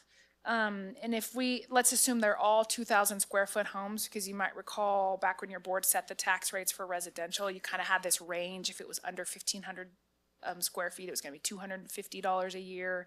Between 1,500 and 3,000, it was 500, and it went up from there. So let's say they're all 2,000 square foot homes, just for about 200 new homes would get about $100,000 of revenue a year. Okay. For 200 new homes being built. Great, thank you. Yep. Additional questions from the board? Supervisor Kirk, go ahead. What is the current TOT rate? 12%. And so if we add $9 to this, what will the, in essence, new TOT rate be? It depends on what the rate is that a lodging facility already has, or that they charge. Each lodging facility charges. Right? Well, but it's 12% of, say, a room. We've done a little research. A room at Firefall Lodge is in the average of about $500 per night. So 12% of Okay, so here, I'll make You it know, easy. so- If a room charges $100 a night, they're gonna pay an additional bucks. 12, so 112. And so by adding this $9 fee, they're at a 21% TOT, correct? What is Visit Tuolumne working on right now? What's that thing called? Tourism Marketing District, Tourism Do we TMD. have any idea how much they're trying to get from that? I believe 2%. 2%? So Yeah. 21 plus 2%, we're at 23%. So I guess the question, the Q&A is 23% for lodging. If this were to Yeah. go through and that were to go through. Yeah, I mean, most facilities, in fact, I don't know if there's any facilities that charge $100 per night. So $9 is actually significantly less percentage than Okay, is it, but I thought it was $9. Did I see $9 or is it 9%? dollars. Yeah, so $9. $9 So even for if it was $500 $500 a night, yeah, Even if it was $500 a night, it would still be $9. that's right. Okay, that helps. But I'm using the $100 example. Yeah, So yeah, it's easy math. I I get it. hear you on that. Okay. And then why do we charge TOT? You can hear me making my case. Why do we charge TOT, Liz? Yeah. To pay for services that tourists impact. Such as Public safety, roads, fire. fire, yeah. Okay. So if we approve this and we make lodging pay potentially up to 23% if the other were to go in, could that make us less competitive, do you think? As far as costs? You know, That's not for you. Yeah, I'm putting yeah. you on the spot. Yeah, That's more no, for a that's board. okay. So those are my my last question is, without me diving too much into the numbers, it looks like 5.3 million for annual cost for this. Is that tied to, TOT years go up and down? Are we at all worried that creating a CFD will eventually dip into general funds if there's any sort of up and down in the economy, or is this pretty fixed? Because my understanding is it's a yearly charge, correct? The 5.3 million? Or The 5.3 annual million. fee, Oh, the tax? yeah, you the mean? tax, Mhm. the CFD, is that tied to any sort of, There's a CPI A CPI. adjustment okay. tied into here, yeah. So if we have a down economy and we built everything around this 5.3 million, but we only got 3 million, is there a chance that this could start eating into the general fund? It by will creating eat into the general fund regardless, because your board set, again, for lodging, you set 30%. For commercial, it's hard, I don't have the numbers on what type of commercial development, but overall, you've got about 60% of the cost of these new public safety services that you will not have the CFD tax revenue for. Okay. You will have to make that up with your other So general whether or not we have, revenues. and the CFD obviously is created to help address that. That's right, that's right. But still, the part of the concern is during a down economy, the CFD, the way it's structured, could be bringing in less money than what we're projecting. It's all based on the CPI. I mean, you'll have those flat rates that are being charged regardless. Okay. So I don't know that that's necessarily true. Okay. I think the other thing, I think the larger factor is you're going to have to rely, as I said, on about 60% of the general revenues. That's probably where you will see, All right. less general revenues to help backfill. And then the last question that just came to mind while you were talking was when we have a contract with Visit Tuolumne, and I know they're doing, for too many acronyms, the TMD. I know they're doing the TMD, but I thought somewhere in there we had an understanding that if we raise TOT or anything, that they could potentially not have to continue with the TND, because when you're going to to the lodging community and saying we need to raise costs, here's why for XYZ, but then we come in behind them and we raise this, it's another reason for them not to do that. So has anybody looked at our contract with them to make sure Yes. that we're not pulling the rug out from underneath them? while Yes, we're doing so we didn't say anything about TOT in the contract. Okay. What actually the contract says is if they do not have a TMD in place within 3 years, which is May of 26, that they need to come back to your board to renegotiate that contract. Okay. Because the idea was So it's not your automatic. board is allocating about $1.6 million of general revenues to Visit Tuolumne this year. The TMD is another revenue source for them for Visit Tuolumne. So keep in mind that 2%, while it is additional on lodging, it does not come to the county for county services. It goes to Visit Tuolumne for their marketing and other support services that they provide to their businesses. Sure. And so what your board said was if they don't get the TMD in place in 3 years, your board will be the only primarily only revenue source for Visit Tuolumne. And it sounded Right, like we at didn't the want time that. your board, Right, yeah, right. exactly, wasn't And the reason why I supportive of brought up that $100 example was because of that. And thank you for clarifying that 2% doesn't come to us, it goes to Visit Tuolumne. Yeah. But it's just a recognition that potentially they could be up to 23% on a $100 stay. So it's just something for our board to consider. I don't know if we've thought about that, but that's it for questions. So thank you. Who else? Supervisor Campbell, do you have any questions? Okay, I'm sorry. Any additional? I don't have any at this point. Public comment?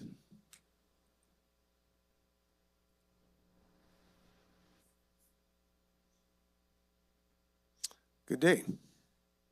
Morning, Ruben Chonside, work for Land and Structure, local survey and engineering firm. And I just have some comments on this. Obviously, this is a fee that's ledgered on future development, and obviously those people are not here to have any input because they don't exist yet. So, few things. Looking back over the past 20 years of development in the county, just kind of I was trying to make a list of things that have occurred. We've got 2 new casinos. Well, obviously huge investments in our county. They built their own fire stations. We've had a highway bypass get put in. We've got a new jail, new courthouse, a juvenile detention facility. We have a new hospital. SPI's mill got rebuilt. There's been a couple of significant churches built. Rush Creek was built. Firefall under canvas is in construction. The school facilities, we've had new track and field at Somerville. We've had improvements at Sonora High. We've got a new Lowe's. Mono Way got rebuilt. The colleges had buildings constructed. Dodge Ridge has had significant investment. Some of the other Pinecrest camp areas have had significant investment. Pinecrest itself kind of got redeveloped.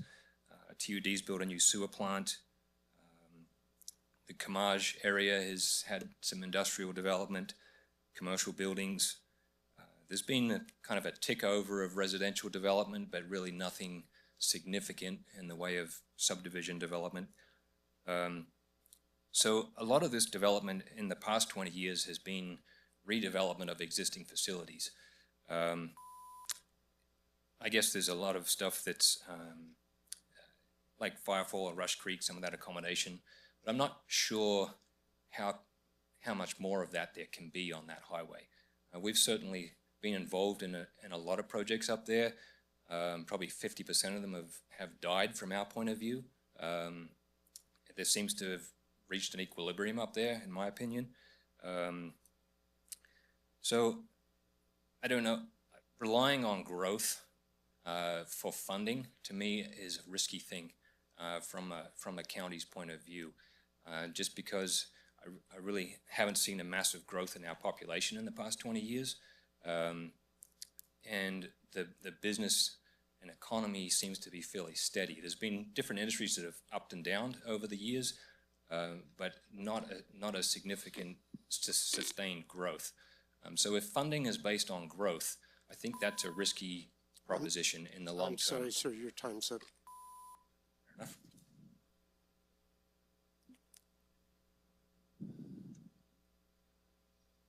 Good day. Morning. I'd like to make actually a minor adjustment to what the previous person said. A lot of the new development that could occur would be from people who already live here and already own property here and would then be faced with the CFD tax. That said, I think there's a major issue with taxes that a vote is required from the people who are going to be taxed before you can pass a new tax. And from what I understand from one of the previous conversations, the vote will occur when a person goes to CDD and is requesting their building permit. At that point, they'll be handed a ballot and they'll be asked to vote yes to receive their ballot or to receive their building permit. how do you spell extortion? Please don't inflict this on the county. Thank you.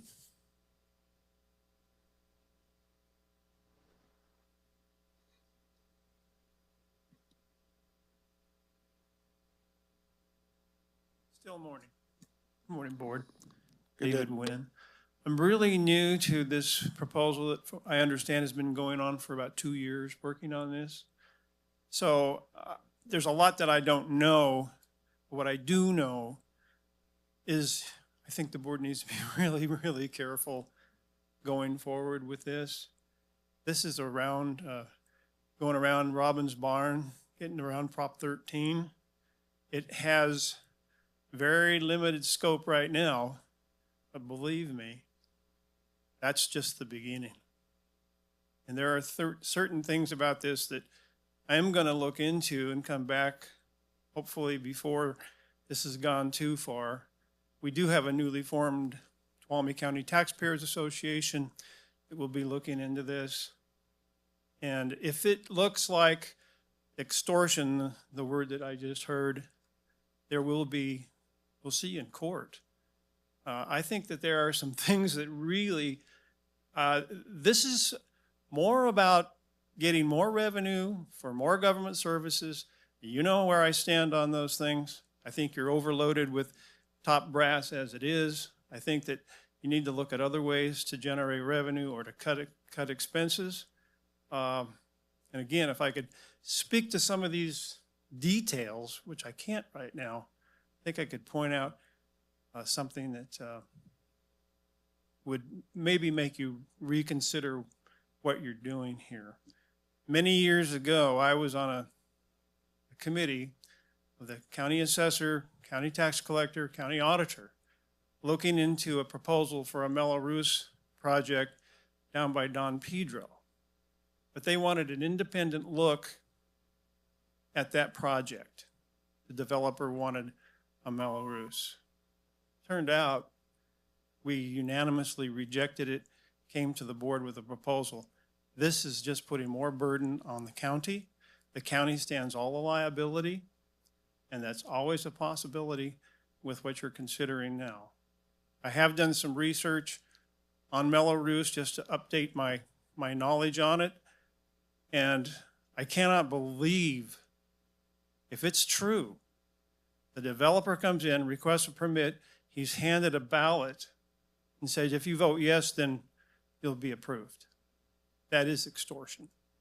Thank you.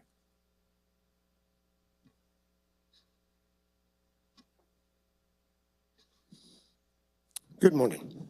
Good morning. I wish we could put a more positive spin on this, but it's hard to do. I just want to encourage that we continue to focus on our cost reduction efforts and try to, save some money and rebalance our attention to both revenue generation and cost. And I know we're doing that, so that's just an encouraging word. And I'm looking forward to helping with that in any way that we can. Relative to paying for fire service, I'd really like to have us maybe do some more brainstorming. I know there's some really smart people here that have been working on this for quite some time, figuring out some way to distribute the costs of fire protection, specifically that one thing. Let's not convolute all these things together into one big mired mess that we can't evaluate. Let's just look specifically at fire protection for Tuolumne County, figure out what does that cost and what would the distribution of that be across all the properties of all forms, all properties being protected, and see if we can come up with a model or what that individual cost would be on a yearly basis, and then figure out a mechanism for establishing a fee and property tax. Having a conversation with the community about that might get us to the point where we could get a vote within the community to approve. But the sales tax mechanism obviously isn't working. The CFD feels insufficiently structured and really also not inherently fair and has some internal issues that have been described.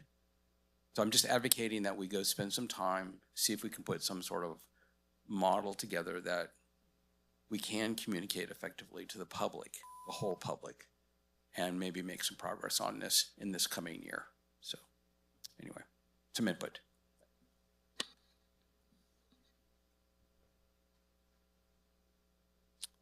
Good day again. Good morning, still. Several years ago, the people of Groveland resisted a CFD. GCSD was trying to put in a CFD, expanding the sphere of influence. People in Groveland didn't want it, and the people in Groveland don't want it now. The biggest concern is we're already pricing people out of building. We're already pricing people out of buying homes because they're concerned that if a CFD goes in, that they're not going to be able to sell their homes because the neighbor next door doesn't have the CFD tax on it, and my new property does. Earlier today, you had item number 1 was rescinded, and that was 13 potential homes that could have been made up in Groveland due to a potential lawsuit, which I get, and I know I can't get into that now. The reality is CFD works when you're putting in a large group of homes and buildings. So if you're doing a Del Webb or you're doing a Del Sol in the valley, that's when you can spread that load out, as Liz said, across all of those. But how many buildings, how many lodgings are you going to have grow every year, assuming that they actually get approved and they go through? That's going to cover the cost that you're looking for.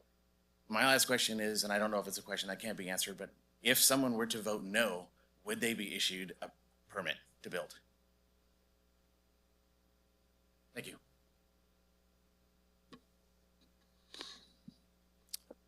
I would ask the staff answer that question, please. Yeah, sure.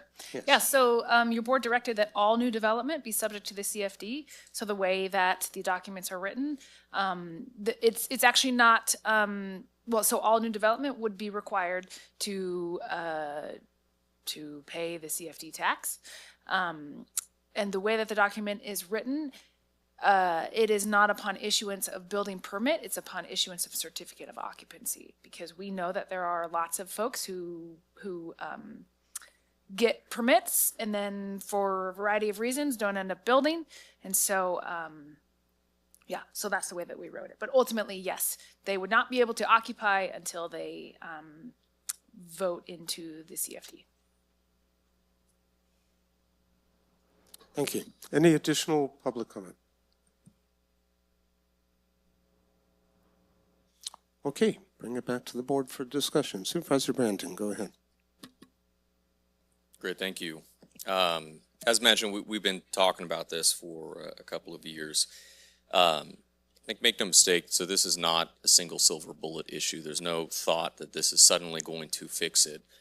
Truth is, there's not really. I mean, there were proposals, I believe in 2020, to do a fire-dedicated property tax that was exactly as one commenter mentioned, and a lot of folks opposed that. And then there was a sales tax dedicated to public safety, only basically the sheriffs and fire, including the local fire districts. And that one was also shot down. And then more recently was a general measure aimed at those ones with roads and not every single kind of thing, and that was shot down as well. So the direction has been within our means of what we can do. We need to adopt it, and that existing locals right now are not willing to do it. And it's frustrating to hear comments of saying, well, if only we could put a tool out that is more fair, that could leverage tourism money coming in. That's happened several times, and unfortunately, folks have sat on the sidelines or actively opposed that, and we're talking about a year of hard choices. And this is a year of hard choices. Some of these things are subsidized. Now, some of them are subsidized because we charge a fee, and the fee is not as much as the service that we provide. Other things are subsidized in the sense that they utilize or overburden existing capacity and have us have to indirectly take on a cost in the future to provide those services. So if we're building in an area, as somebody is allowed to do with their property and they expect fire service, that fire service is inadequate there, Geiger is not paying for that. An impact fee is not paying for that. And even the sales tax and all that, it does not equal the amount to have to build the preemptive fire station and service that's covered there. And probably no community has more at stake than Groveland and I would say Columbia in this discussion as two places that need fire station capital projects, or at least Columbia, but then Groveland, which has a lot of this new development. So it's not a silver bullet. It's part of a larger comprehensive issue. I think that is going to be cost reductions and revenue generation, economic development, and policy streamlining, but part of that has to be revenue. And if we ignore revenue, then we're not really having a hard conversation. We're just having easy conversations to the public. The second is fundamentally, this is not in the same way a tax. It's very similar to a Geiger fee. It's very similar to an impact fee. It's for public safety. And a CFD applies to new development. So if we're not charging our locals who exist, who own a home, with that, some would say that is a fair strategy, that we don't want to charge that, let's say, little old man or little old lady in a home who can't afford that extra cost onto it. This is the option that doesn't do that. It ties our economic growth to our public safety revenue, and hopefully gets past the 20 really bad years. And I would agree there were some developments, but we were not seeing what we needed to. I'd be happy if we build 1,000 units a year for 10 years. We need to market and work on infrastructure and rezoning, streamline our policies, and rebuild the way that we do things. We need 2-week permit approval time. We need deferred payments for all fees and districts. We need to support the underlying development conditions, and we need to get our brand out there and invite these folks back. That's been an ongoing process. I think we're going to keep pushing that. We have to do it. But the age-old thing in planning has been, oh, well, if you build residential, that's going to be a draw on services, and it's not worth it to build that. And I do not subscribe to that thought, but you can, with adopting something like this, not challenge it on that basis. These developments are then paying the way for the costs and the services that come in. It's not unusual that these types of agreements would be negotiated like a tax share, for example. This is simply with a different fee. So with that kind of lens, this is maybe, let's say, the second hard choice. We talked about that last week of what our board is going to choose to do to fund. This is fundamentally a public safety revenue amount going on not existing property owners to support expansions of service, including grant-funded fire stations and things like that we've invested in, with maintaining what we need to be able to do and expanding that for the narcotics team and for 120 patrols and 108 patrols and things that have come up that people said, you know what was happening 3 years ago was not enough public service. We're saying, oh, we're expanding government. And I hate to break it to you, sheriff's office is government. Fire department is government. Those are government services. And so to say, well, we're expanding government and all of that, and then to say, but we support law enforcement and fire, is disingenuous. Those are things that people expect to be at a higher level than I think we've been able to provide, especially if we're doing new development. So going to a couple of specifics, I looked it up. I think the $100 is unrealistic. I looked up Rush Creek. The lowest rate was 188. Highest was like 400 plus. I'd say an average probably 300. It is an additional fee there, but we're talking on new development that's considering it. And it's also going directly to the medical services they're going to need. I mean, it goes to the capacity for those things. It's not a Motel 6 that we're proposing here. It's 2 fairly large resorts and then the others as well. I think what we have to do to invest in that is to get more is, again, marketing, changing that narrative, and perhaps partnering with Visit Tuolumne to develop more amenities, more hotels, more lodging within the community. I think we need a specific dedicated effort. We do have a strength there. We have to leverage that for community services, but we also have to be able to expand that as a market. I'll say for the last thing that I am 100%, 110% on board with what can we do to, I don't think you can just cut your way out of something. Any business say you have to at some level invest. You have to innovate. You have to get more customers. You have to get out to a new market. To be able to get more development here, we're going to have to invest at some level. I'm 110% behind more economic development and getting more housing within the community. And we have to continue streamlining that policy. But the reality is we also have to deal with the issues today. So I'm in support of this. But I would like this to apply to something that is a very close priority to my heart, which is housing. And the reason being is $250 a year, $20 a month, is not the thing that's keeping people out of local housing. It's not. Developers are not choosing to not build here because at the certificate of occupancy, the folks that they're selling the house to will have to pay $20 a month. That is not why they're not building. You know what I hear? It's too slow. It takes too long. It's frustrating. There's all kinds of revisions. Your policies don't make any sense. You're not developer friendly, all this stuff. And again, we're working on that.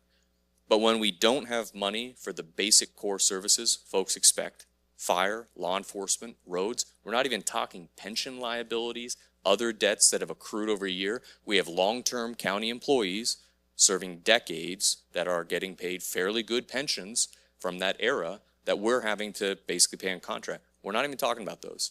If we bring that full discussion, together, we need this. We need this even more. So, anyway, I'm in support of it. I think it needs to apply to housing. The things that, when we cut other services like CDD or like economic development or like housing or roads or any of these other things to support the core mission of public safety, that much more greatly eliminates our potential to solicit, attract, and retain projects that want to build here. And I think in weighing it, are there disadvantages of this? Absolutely. Most options are not slam dunks. This one, I think, is much better than the alternative. So anyway, I know I spoke a lot on that. Hopefully that echoes some of the sentiments on the board, but I wanted to give a full thought out opinion because this does at some level hurt some of the things that are priorities to me. But in the greater system of it, I think it actually ties them together and long-term makes us want to develop more and build more and make sure that we can support the services people expect. And I think that's a good thing. Supervisor Heth. Thank you.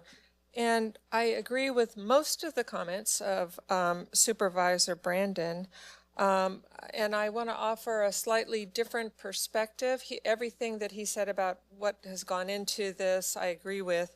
But I want to offer another perspective as well. What I want to say is that the wheels are already in motion for this. They were set by prior boards. What I mean by that is past boards have approved resort after resort up Highway 120. And that's, yes, that can be seen as a good thing. That can be seen as a bad thing. The bad thing, I think, is that no infrastructure was set up prior to approving these resorts. So yeah, the money's coming in, but where's the infrastructure to support it? So that is what this board is set up to deal with. And what we have been working on for the past 4 years. How do we pay for these huge payments? Are we going to kick this down to the next board? This is not a solution to the whole problem of, emergency services. This will pay for maybe 40% of the costs. It's still going to fall to the general fund to pay for the rest unless we can come up with some other mechanisms. So, and I want to also say that, and I've said this before, because we have been discussing this and working with Capital Public Finance Group, I think for the past 2 years. So this is not new. And I want to say that Mello-Roos, for anybody who has really delved into Mello-Roos, can be set up 1,000 plus 1,000 different ways. It's very malleable. And what GCSD was suggesting for Groveland is not what this is. That's what I mean by it can be set up many, many different ways. This has been tailored for us with the help of Capital Public Finance Group. So we do need a mechanism to pay for emergency services, such as a fire station up Highway 120. That's the horse that's been out of the barn for a long time. And we can't expect general fund to pay for this, at least not all of it. We need a mechanism to have approved resorts pay their fair share. We've got 2 of those already, as was stated, according to the conditions they signed on to. So this is the mechanism that will help them pay for that. We're trying to make it look fairly good to existing resorts if they want to sign on voluntarily. They are paying atrocious fire insurance, upwards of $1 million a year.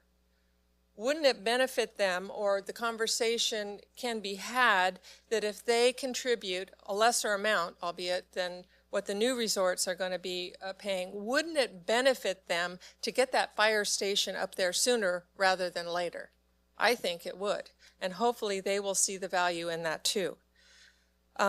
So my suggestion is let's start with just resorts and commercial properties to start. We don't have a housing boom even on the horizon. It would make sense when we see that coming to add housing, but right now, since we're trying to be pro-housing, I would not suggest adding it. It will be a drop in the bucket. And let's do this and start with what we know and build from there. Thank you. Supervisor Kirk. Man, I'm like the unpopular supervisor at today's board meeting. I just see things differently. I'll kind of go back to what I said a few years ago, which was a few things. This whole conversation started with a few developers up the 120 corridor who had litigation, and it was part of their lawsuit to do this, and that's where it started. And then it's drifted into this snowball of conversation. I'll say what I said a couple years ago. Why don't the 120 developers, why don't they all get together, make their own fire department, EMS? It's happened in other rural counties. It's happened in other subdivisions. I don't know why we want to take on the long-term liabilities when it's a very niche part of our community. And one of the comments was brought up, well, basically about this being Groveland and Columbia, but yet we're applying it to everybody in the county. So it's not just about Groveland and Columbia. The whole county is going to be included in this Melrose conversation. So, which is kind of interesting because the short-term rental, I was accused of it not being in my spot, but it's funny how it's turned in on this conversation. Finally,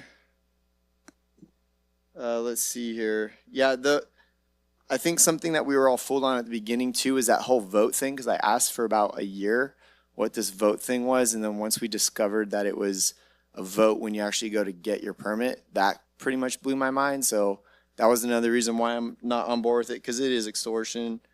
And regarding how to make hard choices, I've been saying this since November. It's not hard to increase fees. That's easy. When are we going to have the conversation about making cuts and about doing what we need to do? The community spoke loud and clear. They are done with taxes. They're done with the national level all the way down to the state and local level with the administration. And there will not be, sorry, Mr. Crosby, there will not be any support for anything that you suggested until our board does more hard work, which I get it. We feel like we have, but cuts got to come. Hard conversations got to come. We got to trim. Maybe some people think there is no fat. We got to cut into the meat. And once we've done that, then we can have a conversation. But we can do things like the 12-minute response time. We can consolidate. We can work with other fire departments. We can work with our tribal members to make that happen. I wrote a blog of $10 million worth of stuff that we could cut or bring in as revenue measures. We're increasing taxes. This is a tax on development when a simple thing, and again, this is I'll just end it with this, but something that comes to mind is Pinecrest. We get hundreds of thousands of visitors at Pinecrest who would have no problem spending $5 or $10 to enter that. We can make $2 million a year. I mean, like, there's simple little things that we could do to maybe bring in some quick, immediate cash. And we're spent 2 years doing this. And but I think my heart, you guys, is I hear all of your arguments and your pitches. I understand where you're coming from. So this isn't a point the finger moment. This is just, I just see things differently, and I don't support it. I don't support, I think we really should leave it to the 120 corridor folks. I think they could take the money, make it go further, and provide EMS services. Again, just some disagreement. So I will not be supporting this moving forward, and but I appreciate the conversation. Supervisor Campbell. I mean, I think everything's been said. This is something I harp on a lot, is that I do not want to shift the costs of providing services for new development onto existing taxpayers. And that's exactly what is going to happen if we don't do something like this or something like this.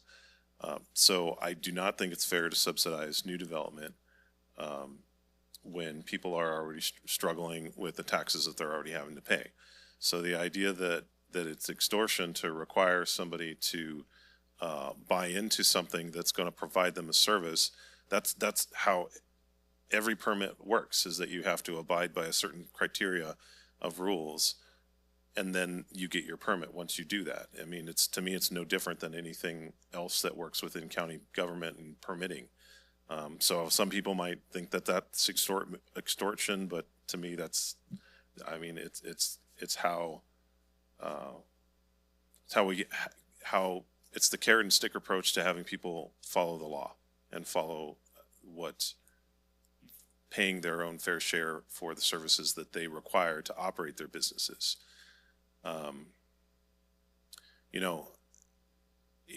I heard something yesterday at the Fire Safety Advisory Committee meeting that I thought was really good. It was that paying for fire services is like paying for insurance that will never drop you. Not only that, it's a lot cheaper.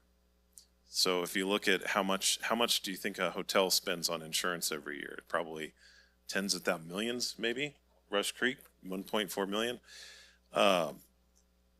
It's a fraction of that to provide the actual services of people coming to your business, rescuing lives and property, and preventing our county from burning in the first place, which to me would be devastating to our economy. We're talking about how much taxes disadvantage our economy and disadvantage growth.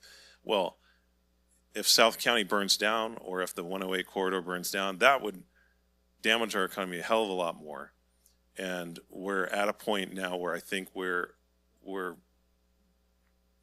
don't want to say treading water, but we're doing an acceptable job of providing the basic services that our community needs. And the only other option, if we don't increase fees, is to go backwards. And that is just going to increase our risk. And there again, it's causing other problems down the line. So this is absolutely necessary. It's well in line with what I think the direction that the board has been going for the past forever. I mean, before I was even on the board, we were talking about these kind of fees. So it shouldn't come to a surprise for anybody, including the business owners, that we're looking at this. And to me, I think it's just a question of fairness. Everybody has to pitch in. Everybody has to support the services that they require to do the things that they want to do in the community.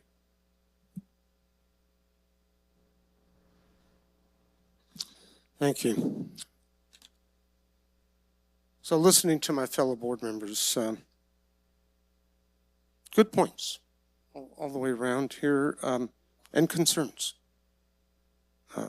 Supervisor Brandon talked about in favor of residential because it doesn't feel that it would be a deterrence that somebody pays $20 more a month. I get that, and that sounds plausible.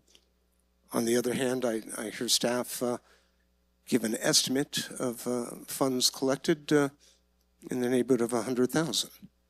So that's unfortunately does very little towards our overall problem.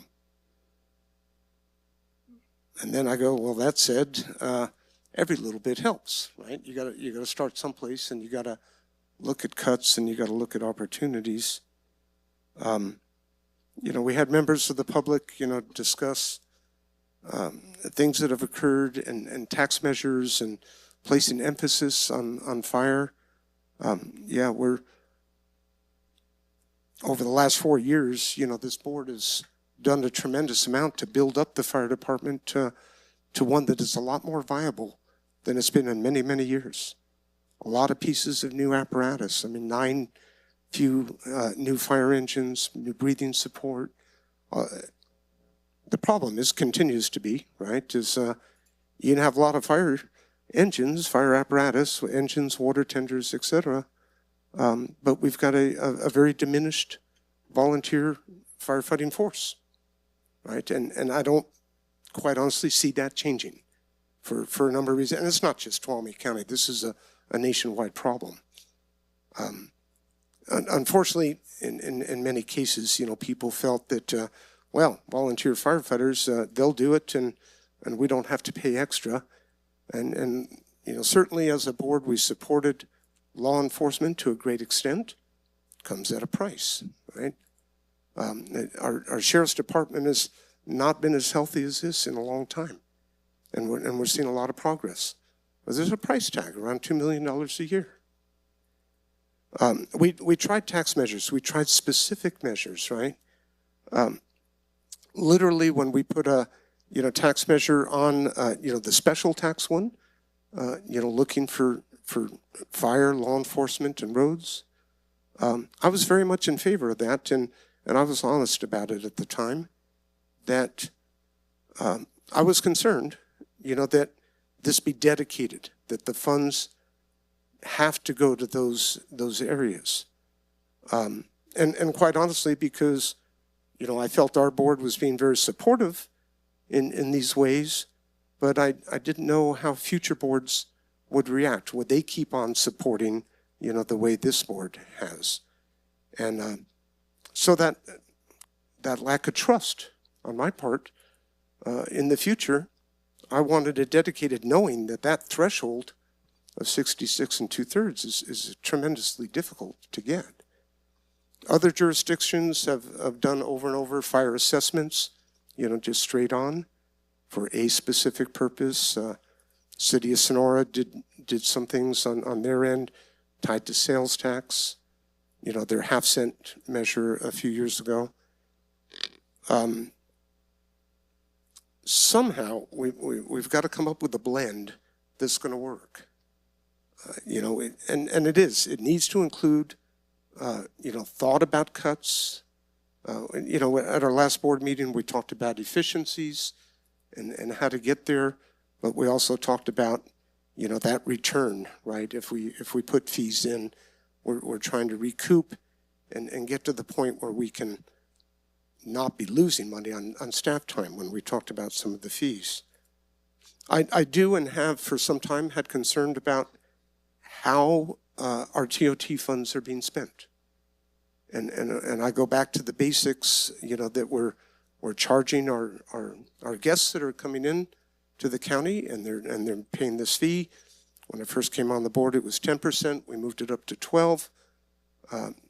All the negotiations and stuff going on with Visit Tuolumne County, the Tourism Marketing District, I get all that, right? And there's still some unknowns there.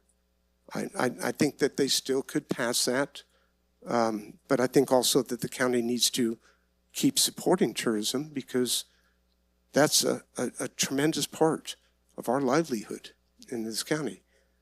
But what I'm not necessarily seeing in the TOT funds that are being collected is how much of those funds are actually dedicated to the services that I feel were really what they're intended, to do. And I know I won't be popular with administration in this, but yeah, I don't say 100% of the funds need to go to that, because there's a lot of outlying areas that need to be addressed. But I personally think that 75% of TOT funds collected should be dedicated to these emergency services, police and fire, opening new fire stations, and doing these types of things. And I have not seen that. So back to what we're discussing today, right? The CFD. Like I said, it's going to take a blend. I am supporting CFD. It's not the answer by any means. I question the residential portion, quite honestly. I don't see it. But I am in support of doing it for the commercial businesses, for the lodging, and there's got to be more thinking, done, as far as individual areas. That 120 corridor, especially, has been a lot of developments came in, a lot of money being collected, and it's a long response time, for fire ambulances to come, from the Groveland area to get up there, and even deputies. So I'm really supportive of the concept of having a common facility that has a fire engine, an ambulance, and perhaps a sheriff's community officer there of one flavor or another. So I am support of the CFD. I don't think at this point of residential, there's also kind of a, well, you look at it all over, right? You know, the fairness issue, right? The new guys pay, the old guys don't. But you got to start someplace, right? And it's not easy. So that's where I stand. Supervisor Brandon, you had another comment? Great, thank you. Yeah, and it's just a quick one, and I want to say this is not with any intent to be in a back and forth or anything. And I think I wanted to address Supervisor Kirk. You brought up a good point on that, and I apologize if on the previous item that's how it came across. I was really trying to just make a comparison. I only want to say that I tried in this and things that are important to me too. I know, at least from what I've heard, and you're in much better communication with your district than I hear with it, but the 108 patrols, the parking enforcement, but also the 120 patrols up in Groveland, you know, narcotics has been a big issue for my district, but it's not the only area. I mean, all of our districts have had issues with that. I look at all those services, and I want you to know too, you know, I talk about all the time, I would love to see Jamestown and south of Jamestown industrial commercial center and see tons of housing units built, have that be the backbone for new housing development in the county if we can figure out some of those issues, and think we got to invest to support that. But under that priority, if I got my way in a sandbox, that also means that area would be paying a lot into this too. And so I only wanted to clarify that I'm not trying to make this punitive. I think what you've brought up in terms of cuts and reductions and efficiencies is absolutely something that we are going to have to do, and it's not all at the exact same meeting. And I'm looking forward to those conversations as much as we can for something that's somber with it. I only think we have to, I don't know that it will be enough, you know? I don't know that it'll be enough. And I hope what we're gonna be able to get to is there's surviving the 1 year, there's maintaining some of the stuff that we've done that's been investments that I think are very important. But then there's also these longer term deferred maintenance and pension stuff, and I've harped on that for 4 years too, and we've done, I think, a lot of good work. But you add all that together, and that's probably like $11 or $12 million a year. Yeah, yeah, depending, right? It's a ton, and anyway, I don't take these decisions lightly, and I know you don't either, and I just wanted to explain that. All right, so we're to the point here where we need to make a decision, move forward. So I'll look for a motion. I'm willing to make a motion to, geez, I don't have it right up in front of me.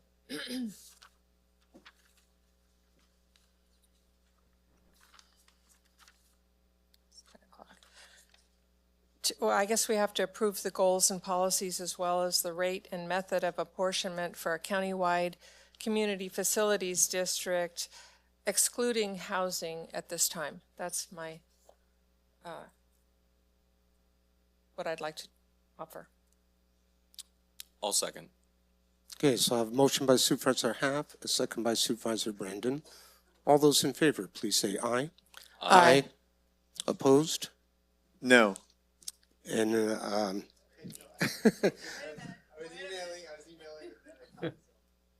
501 sounds like.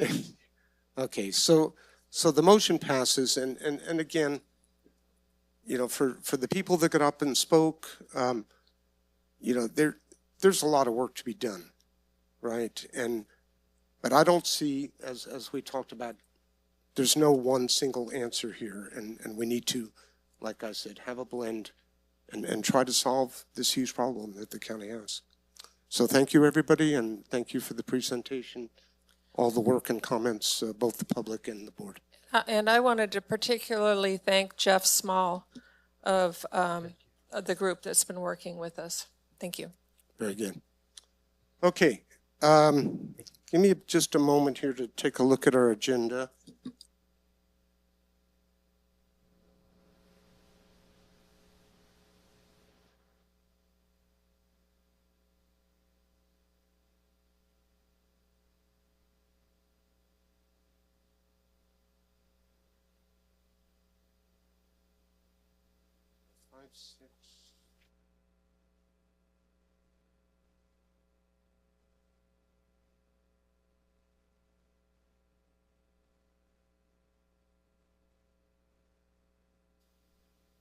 Okay.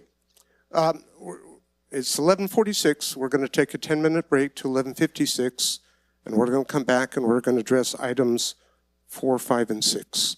And then we'll should be done for the day at that point. Thank you. Welcome back to the Tuolumne County Board of Supervisors meeting. We're going to resume, starting with item number 4. And if the clerk could please read that item. Item number 4, consideration of appointing the at-large member to the Tuolumne County Planning Commission with the term set to expire on February 15th, 2027. All right.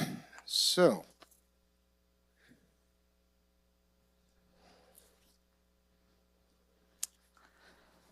we are ready for you. All right. Hello, I'm Natalie Rizzi, and I'm the Senior Planner with the Community Development Department. So the item we have before you is to appoint an at-large member of the Tuolumne County Planning Commission, and their term would expire February 15th, 2027. At your October 15th meeting, your board accepted the resignation of Wes Brinegar, who was the at-large member, and directed the board clerk to post a notice of vacancy. And since then, we have received 3 applications, which were included in your board packet. So it is recommended that you choose the Tuolumne County at-large representative with the term set to expire February 15th, 2027. All right, thank you. So, looking to the board here, I don't believe there necessarily be any questions on this, right? We all know, what we're sitting here. Maybe a little bit of a discussion first, reach out for public comment and bring it back to the board, or I'm just trying to figure the best, how we want to approach. Chair, Let's go. Don't expect any questions, I think, on this item. No, I'm not really, unless you had one. I would be the one, though. You know what, let's go straight to public comment on it. Is there any public comment on this item? We've got 3 people that are interested in this slot. And good morning still, briefly. Yeah, for a minute or two. Good morning. Yes, indeed, there is public comment on this. You all have been in office now for 4 years, at least. And you are responsible for the current makeup of the Tuolumne County Planning Commission. And it is the most inept, incompetent group of people who do not know their job, do not know what their function is, do not know how to read their paperwork, have oftentimes not been able to recommend any kind of changes to you or just do their job. So I'm going to ask you to delay this appointment and allow the new board members to participate in this discussion, because this is an at-large member. And I'm also willing to suggest that you just get rid of everyone who's on there now and start over, because the people of Tuolumne County deserve better.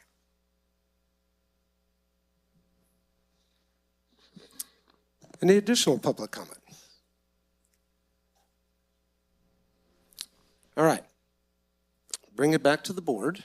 And so we've heard from staff. We have 3 candidates that are interested in this at-large position. They are coming from 3 different districts, but this isn't a district appointing, so it doesn't follow that traditional generally. So maybe I'll just go down the line and start with Supervisor Half and comments, and we'll end with myself. Well, thank you. First of all, I'd like to take exception to what the public speaker from the audience had to say. My personal representative for District 4, Catherine Santa Maria, did an exceptional job, and I want to thank her right now for the work that she's done on the Planning Commission. I think she's been stellar. Knowing that there will be she's not going to be returning, and there'll be a opening for a District 4 person. I I really like what I see in, what's his name, Michael? Is his name Michael? Smithwick. I really like what I see in his application. He's got the prerequisite experience and from outside the county, which I think would be extremely valuable. Working for the jurisdictions of Santa Clara and San Jose. But knowing that we're going to need a District 4 representative, we've got an equally good person in Jim Garaventa, who definitely knows the county. He's been here most of his life. He took a hiatus and was on the East Coast, but he's got a lot of experience and background. So I think I would be willing to go with Mr. Garaventa if that's the will of the rest of the board. Okay, thank you. Supervisor Kirk. Yeah, I kind of appreciate what the member of the audience said as far as waiting until the new board sitted, just because these are people who are, who are going to be working with the new board moving forward. So that's not a disrespect for you two leaving it, but it does resonate with me a little bit. But if we're going to decide today, I brought this person up to you guys. I wish he didn't live in my district because it might look bad. But Mr. Kelleher was working on my house several times because I had some things broken, and he owns LGO's Appliances, and we started talking about how long he's been doing it. I think 45 years, been in thousands of people's homes, seen development, good growth, bad growth, how it's affected people positively, negatively, and just an all around good guy. He's involved with several boards. I think Twin Heart Board. Anyways. I like his experience with working within several thousand people's homes, owning his own business, and how development has impacted him and several contractors that he works with. So I think he brings an interesting perspective in that sense. So that would be my recommendation. Okay, thank you. Supervisor Campbell. Thank you, Chair. Yeah, so I had a chance to talk to, because I also kind of went through the same process Supervisor Haft did. I talked to Michael Smithwick, and he seemed very knowledgeable and very interested. He was actually surprised that he was even on the agenda, because from what he thought he was doing was applying for his district-specific position. So with that in mind, I agree. I think Jim Garaventa and his level of expertise and knowledge of the county, and the fact that he was mayor of Sonora, I think one of the things that we're, without going into too much detail, one of the things we're kind of missing on the Plan Commission is somebody to bring it together and lead and just get stuff done. And I think Jim can do that. And he and I have talked at length about those types of things and just kind of getting things across the line, whether it's to approve them or to not approve them, as long as there's a reason. The Plan Commission's making their decision. That's all I'm looking for, is just some clear direction from the Plan Commission. So I think Jim Garaventa can do that, and we may well have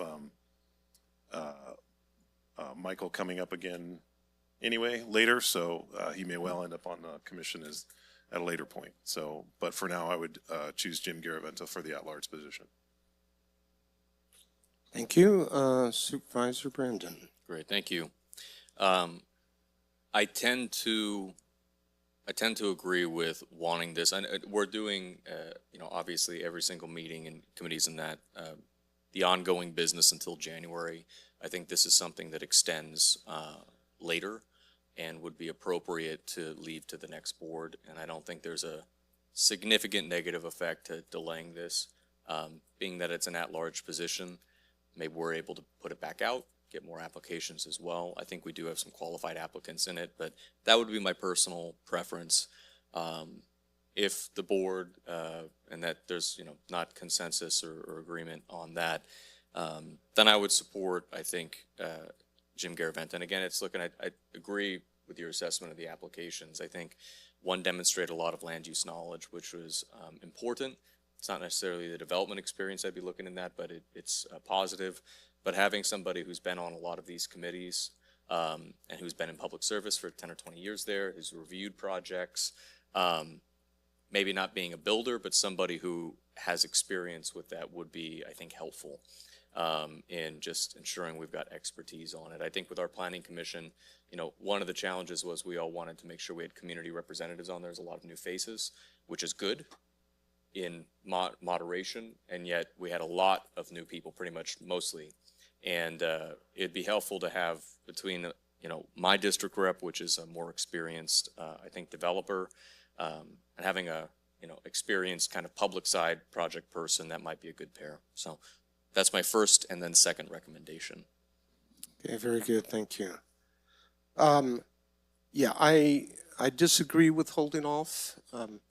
You know, I see that it's important to move forward, and we're positioned to do that. And with the you know, person that spoke under public comment, certainly this planning commission is not all doom and gloom and had problems, right? I know personally Jerry Morrow, who I initially, when I first came on the board, had as my District 1 representative, even though he did not live in my district. I was looking for the talent and somebody that would spend the time, and he goes out and researches every project and spends a lot of time at it. So I'm appreciative of that. Understand what Supervisor Half said about Mr. Smithwick. Concur with that. And, you know, when I'm looking at Jim Garvanta, the amount of experience that he has is tremendous. You know, between working with the, you know, planning previously with his time with the Sonora City Council, TCTC, I mean, he's got a lot of experience and a lot of contributions that I feel that he can make. So Jim Garvanta would be my choice as well. So that said, it appears we've got pretty broad support for that, but we need to look for a motion. Can I just ask a question real quick? Is that okay with you, Goldberg? I just want to be very clear, because I mean it's no secret that the city and the county have disagreements on some building things. Closed session. He's not a current city member. I understand that. Is he serving on anything within the city as far as a committee or commission? I just want to make sure there's no conflict of interest. I do not believe that he is at this time, but I don't know that, you know, for a fact. He moved away because his partner was going to school. Coming back, I guess could one serve on a city and a county commission or seat council? Yeah, that would be my only concern. Right. I like Jim. He's probably one of the few city members I enjoy speaking with. But you know, from closed door litigation, we have issues with the city, and so I don't want to jeopardize. Yeah, no, I think if he was on the city's planning commission, it would probably be an incompatible office. But if he's not, he's not acting in that sort of capacity, I don't see a conflict. Okay. He did leave in 2022, so that's almost 3 years. This year's committee and commissions, you know, list for the city did not include Jim. I know that, but I don't know if he got any, you know, put on anything since his return. So I just want to be clear, your council, he could not be on the city? Right, I would want to, verify that, but I have a feeling it would be considered an incompatible office, and so that he would. So can we just communicate that with him if we're going to move forward? I mean, he certainly. CDD can probably communicate with him that would be an issue. If he happens to be on the city, and I don't believe that he is, then he's got a choice to make. Okay. That'd be my only 2 cents on it. So, okay, thank you. Okay. So, Chair, I'll nominate Jim Garaventa for the at-large position on the Tuolumne County Planning Commission. I'll second that. Okay, so I have motion by Supervisor Campbell's, second by Supervisor Half. All those in favor, please say aye. Aye. Any opposed? Any abstain? Okay, very good. And unless something's totally unknown to us here, he'll be the newest member coming on too. And so you'll make contact because we'll have to make sure he gets sworn in and ready here. So Yes, CDD will handle all of that. very good. Thank you. All right. So if the clerk could please read item number 5. Item number 5, consideration of adopting resolution 110-24, authorizing the County of Tuolumne as the legal owner of the land on which Big Oak Flat Groveland Transfer Station is located, to open burn non-industrial wood waste from trees, vines, and brush at the Big Oak Flat Groveland Transfer Station, which is located at an elevation of approximately 3,300 feet. So welcome, and you have some information to share, I believe. Yes. Hello, Chair Goldenberg and members of the board. I'm Kent Rasmussen with the Tuolumne County Air Pollution Control District. And with me today is Deborah Reagan, the Director of Solid Waste. And we're here today to request approval for a resolution to authorize open burning of non-industrial wood waste at the Big Oak Flat Groveland Transfer Station. The Tuolumne County Board of Supervisors initially approved authorizing open burning of non-industrial wood waste at the Big Oak Flat Groveland Transfer Station in 1991. The Air District has gone before the Board of Supervisors multiple times since 1991 to renew the resolution. District Rule 310.2H, non-industrial wood waste by city or county allows for the proposed burning. It states, the disposal by a city or county of non-industrial wood waste from trees, vines, and brush at sites above 1,500 feet elevation, mean sea level, will be allowed. Burning under this subdivision requires a permit from the Air Pollution Control Officer approved by the California State Air Resources Board and is further subject to conditions specified in section 41803, 41804, and 41804.5 of the Health and Safety Code. The California Health and Safety Code. Upon approval of the resolution, the Air District will request the renewal reissue of the California State Air Resource Board Executive Order G202-22. This executive order allows the burning of a limited amount of non-industrial wood waste at the Groveland Transfer Site located at 10700 Merrill Road in Groveland. There are no fiscal impacts, and it is recommended that the board approve resolution 110-24. The County of Tuolumne is the legal owner of the land on which Big Oak Flat Groveland Transfer Station is located. Approve the burning of non-industrial wood waste at said site. Please let myself or Deborah know if you have any questions, and thank you for your time. Okay, thank you. So looking to the board, questions? I'm not seeing any questions.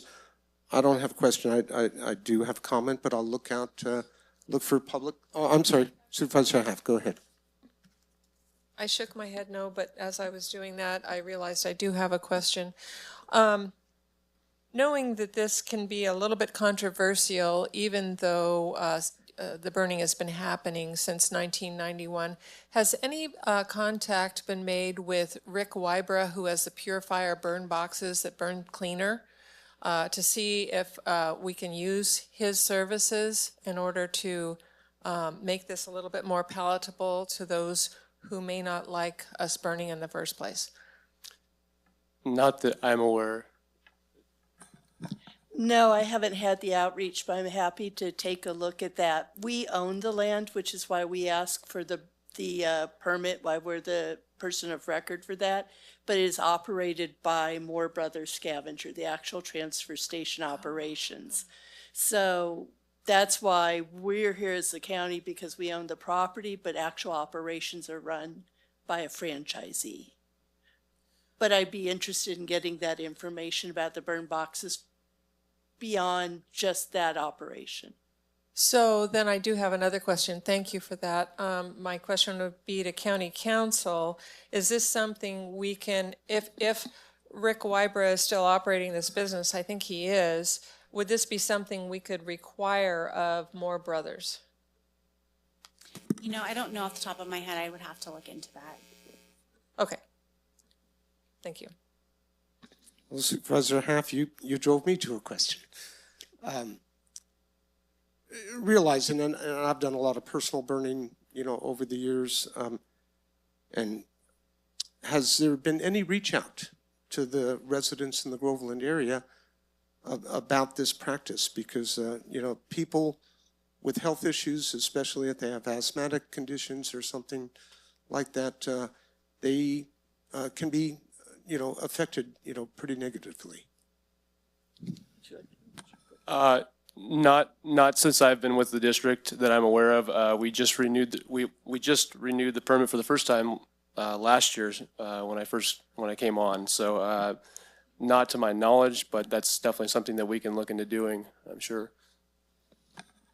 One of the things we need to do when we apply as a solid waste division to the air pollution control officer is we mark the closest residences and facilities within the area. So we provide a map of that.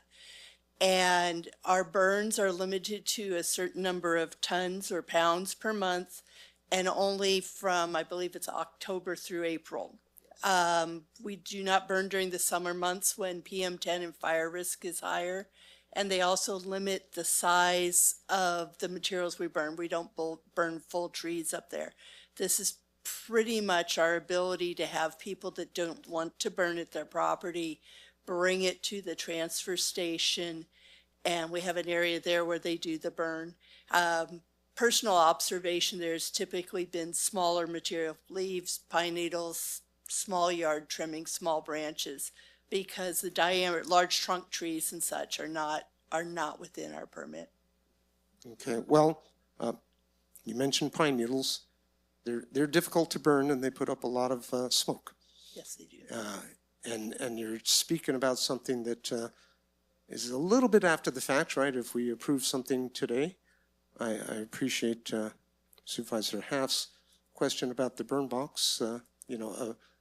Perhaps a cleaner way, but let's go for public comment first, and we'll bring it back to the board. Any comment from the public, please? Okay, that was pretty quick. End of public comment. Back to the board. Additional comment, and I'll just continue, just a little bit on it because I started this discussion on. The public, though they may not like it at times, their understanding of burning for specific purposes. Examples could be, trying to, help them abate, some of their problems when they're doing defensible space clearing. We look at, all the fuel modification projects that we have and where they're more and more using prescribed, fire as a method to, make effective, potential control lines or at least slow down an advancing wildfire. But they definitely do get affected, and, our county has a high population of elderly people. And so these smoke conditions can be really bad. Now, I'm in favor of those efforts, to help, protect our county. I'm not sure necessarily that the public feels the same on this type of burning, even though it's 33 years this has been approved. But that doesn't mean that we necessarily just continue it year after year. So I'm just kind of making those statements, with the board. I'm not in favor of this unless there's something that I'm unaware of, some type of method, to burn more cleanly, that wouldn't have the impact on the community. So that's where I sit, and I'll look to the Board of Supervisors. Well, this is a service for the community of Groveland. They're bringing their waste and getting it off of their private property, so it's an avenue for them to do that. And I don't want to stop them from being able to do that, but I'd like to see something initiated with Mr. Wybra, if possible, to make it a more clean type burn, if it's at all possible, and work that out with Moore Brothers. But that's not going to preclude me from voting for this because, like you had said, Chair Goldenberg, they're older people and they don't have the means to bring it down to here or anywhere else. And so I think it's a service that we need to be mindful of, and it's in forwarding our objectives and to making our area safer as far as fire goes. Yeah, and those are good points. I'm not again. Even if you get away from pine needles, when you have heavier pieces, how dry are they? The drier woods, typically burn a lot cleaner with a lot less smoke. So those, when you have people bringing stuff in, it's pretty hard to control those aspects. But anyways, other comments? Supervisor Campbell. Just that I agree with Supervisor Half. I mean, I would love to have this service in some of my communities because we, while particulate pollution in the adjacent areas is definitely a concern, and it's something that we grapple with in our county.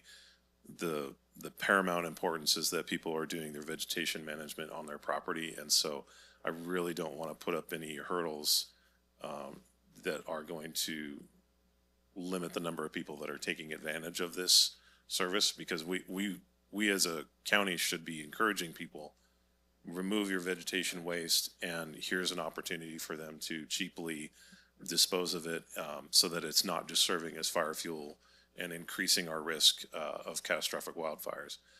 And also it's just a standard of living thing too, that if people are making their properties more attractive and more clear, it's going to encourage their neighbors to do that as well. And it, over time, it makes the whole county look better and be more safer. And so the cost to that is that we are contributing to the particulate pollution in the area, but to me, it doesn't rise. To me, the fire safety and these other issues is of more importance than the pollution element of it. So. Okay, and thank you. I'll quantify my response a little bit. I would support this. However, I would like staff to investigate further and to see what can be done to minimize the amount of smoke, one method or another. I'm totally understanding of all the reasons for doing this, but anyways, Supervisor Kirk, do you have anything? No, I support it. Okay. Burn it or have a mega fire and get more smoke. So we got to either way, there's going to be smoke. Okay, Supervisor Brandon, any comments?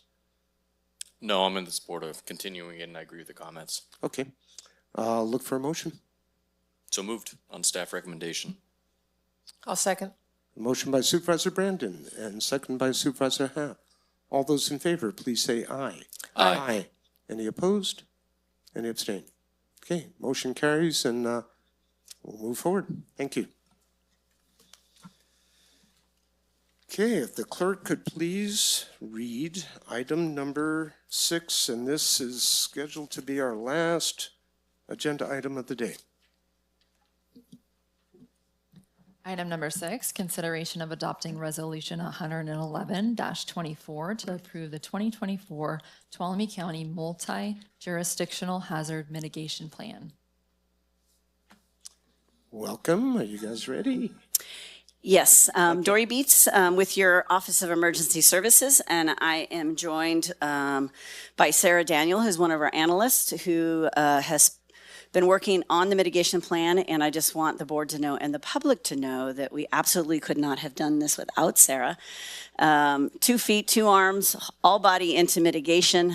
She is a grant funded that comes from a Cal OES grant fund that's specific to resilience and also mitigation. And she's here to answer all of the detailed questions that you might have about our plan. I'm also wanting to ask both the board and county council if it is possible to waive kind of our normal procedure. We do have Abby from TUD who has come and left and come back again to be able to make a public comment. She does have a board meeting at 1 o'clock that she has to get to for TUD, but I would ask if we could have public comment before and after so that she can go before our presentation, if it would please the board, and it's allowed from county council. Yes, if the board wants to do that. Okay, I'm good with it. Concurrence of the board? Looks so. Come on up. Thank you. Thank you, Dory. Good morning. It's not morning anymore. Chair Goldenberg, supervisors, thank you so much for allowing me to speak today. It was really important for me to be here in person today to support this action for your adoption of the multi-jurisdictional hazard mitigation plan, which I have said too many times at my own board meetings. But TUD has been participating as a participating agency with your multi-jurisdictional plan for many, many years, back with Supervisor Haff, back with Tracy when she was OES coordinator, and now with Dory and Sarah. And all of those times I want to compliment staff. They do a great job. They're coordinating a lot of participating agencies. I think there's about 20 or so. We've been coordinating since May of 2023, so it's been quite an effort, but with Sarah and Dory's help and Cal OES's assistance, we were able to not only, the county's plan was approved by FEMA in October of this year, but also we were able to get the TUD plan adopted as well by FEMA. So we brought that to our board November 12th of this year, and our board adopted our local plan. So we were happy to get that pushed through. This plan is extremely important for us. It's critical for the community. It's critical for our customers and those that we serve, to protect against the hazards that can have devastating impacts. This is also a critical plan as far as being updated because it makes us eligible for hazard mitigation funding. TUD currently has 2 hazard mitigation grant applications that have moved through the Cal OES and also are now with FEMA for consideration. And we certainly need the plans to be adopted to stay current with that and to stay eligible with being considered for that funding. 2 of those projects are critically important. One is a raw water reservoir at our future Sierra Pines Regional Water Treatment Plant property up in the Lakewood Twinehart area, as well as an alternatives analysis for hardening the main canal flume that PG&E owns, but is critically important as it serves 95% of the water to this community. And so those are the 2 grant applications we have with FEMA that, that funding awards through them would be monumental for our whole community.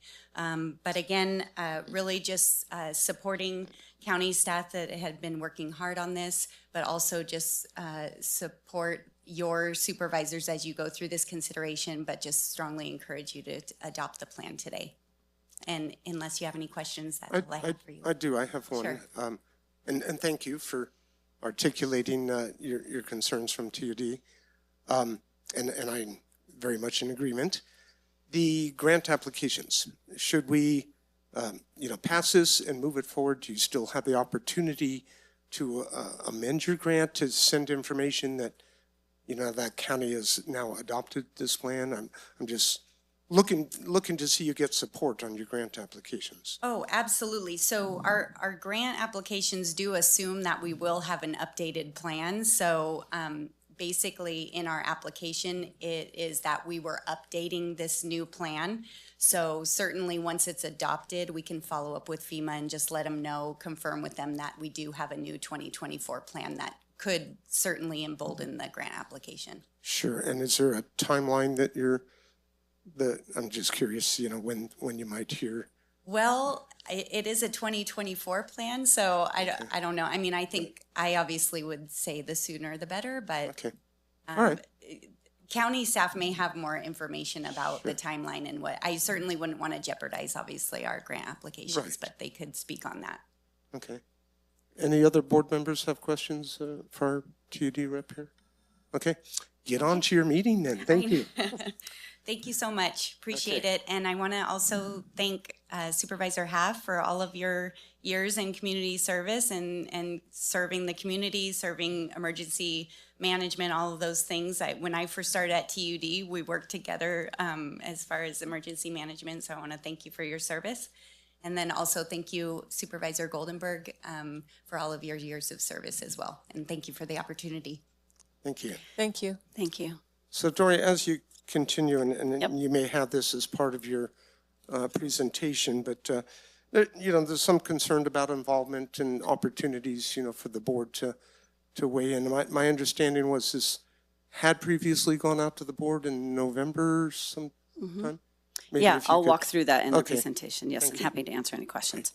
Thank you so much, Board, for allowing that to occur and for Abby and TUD to be able to make a comment. There were others that were not able to be here, but I did include a letter that came from Twain Harte Fire, and also included that for the public as well. So let's go ahead and get started, because I don't want to stand between you and lunch, but apparently that's what's happening. So save the best for last is another word comes to mind as well. So, all right. So first and foremost, I really want to just briefly talk about what it is, a hazard mitigation plan. And it's really important that it is a plan that introduces and really has discussion about what can we do to reduce the loss of life and property? And what can we do to minimize the impacts of disasters? And how do we identify what those risks are, but also what those actions are to reduce those risks? It also really forms that foundation of how we work with our partners and those community stakeholders, such as TUD or many of our special districts. And what can we do for the long-term strategy of really reducing that cycle of disaster damage and creating those mitigation actions. One thing I want to remind everyone, this is a living, breathing document. Even though the board adopts the document and it gets approved by Cal OES and FEMA, it is something that is continuous. And it's something, the work that we are doing and the work that Sarah is doing with resiliency about ongoing mitigation. And things change, which means our mitigation actions can change as a result of that. It also really fosters, again, those partnerships at all levels. You will see through our PowerPoint the work that we did not only to engage the public, but all of our different departments and entities that have a stake in decreasing the risk of disasters in a long term. And it really, at the end, really help promotes disaster resilient communities, creating that plan for mitigation. This is all of the work all of us want to see Tuolumne County is become a disaster resilient community. So why do we do an update?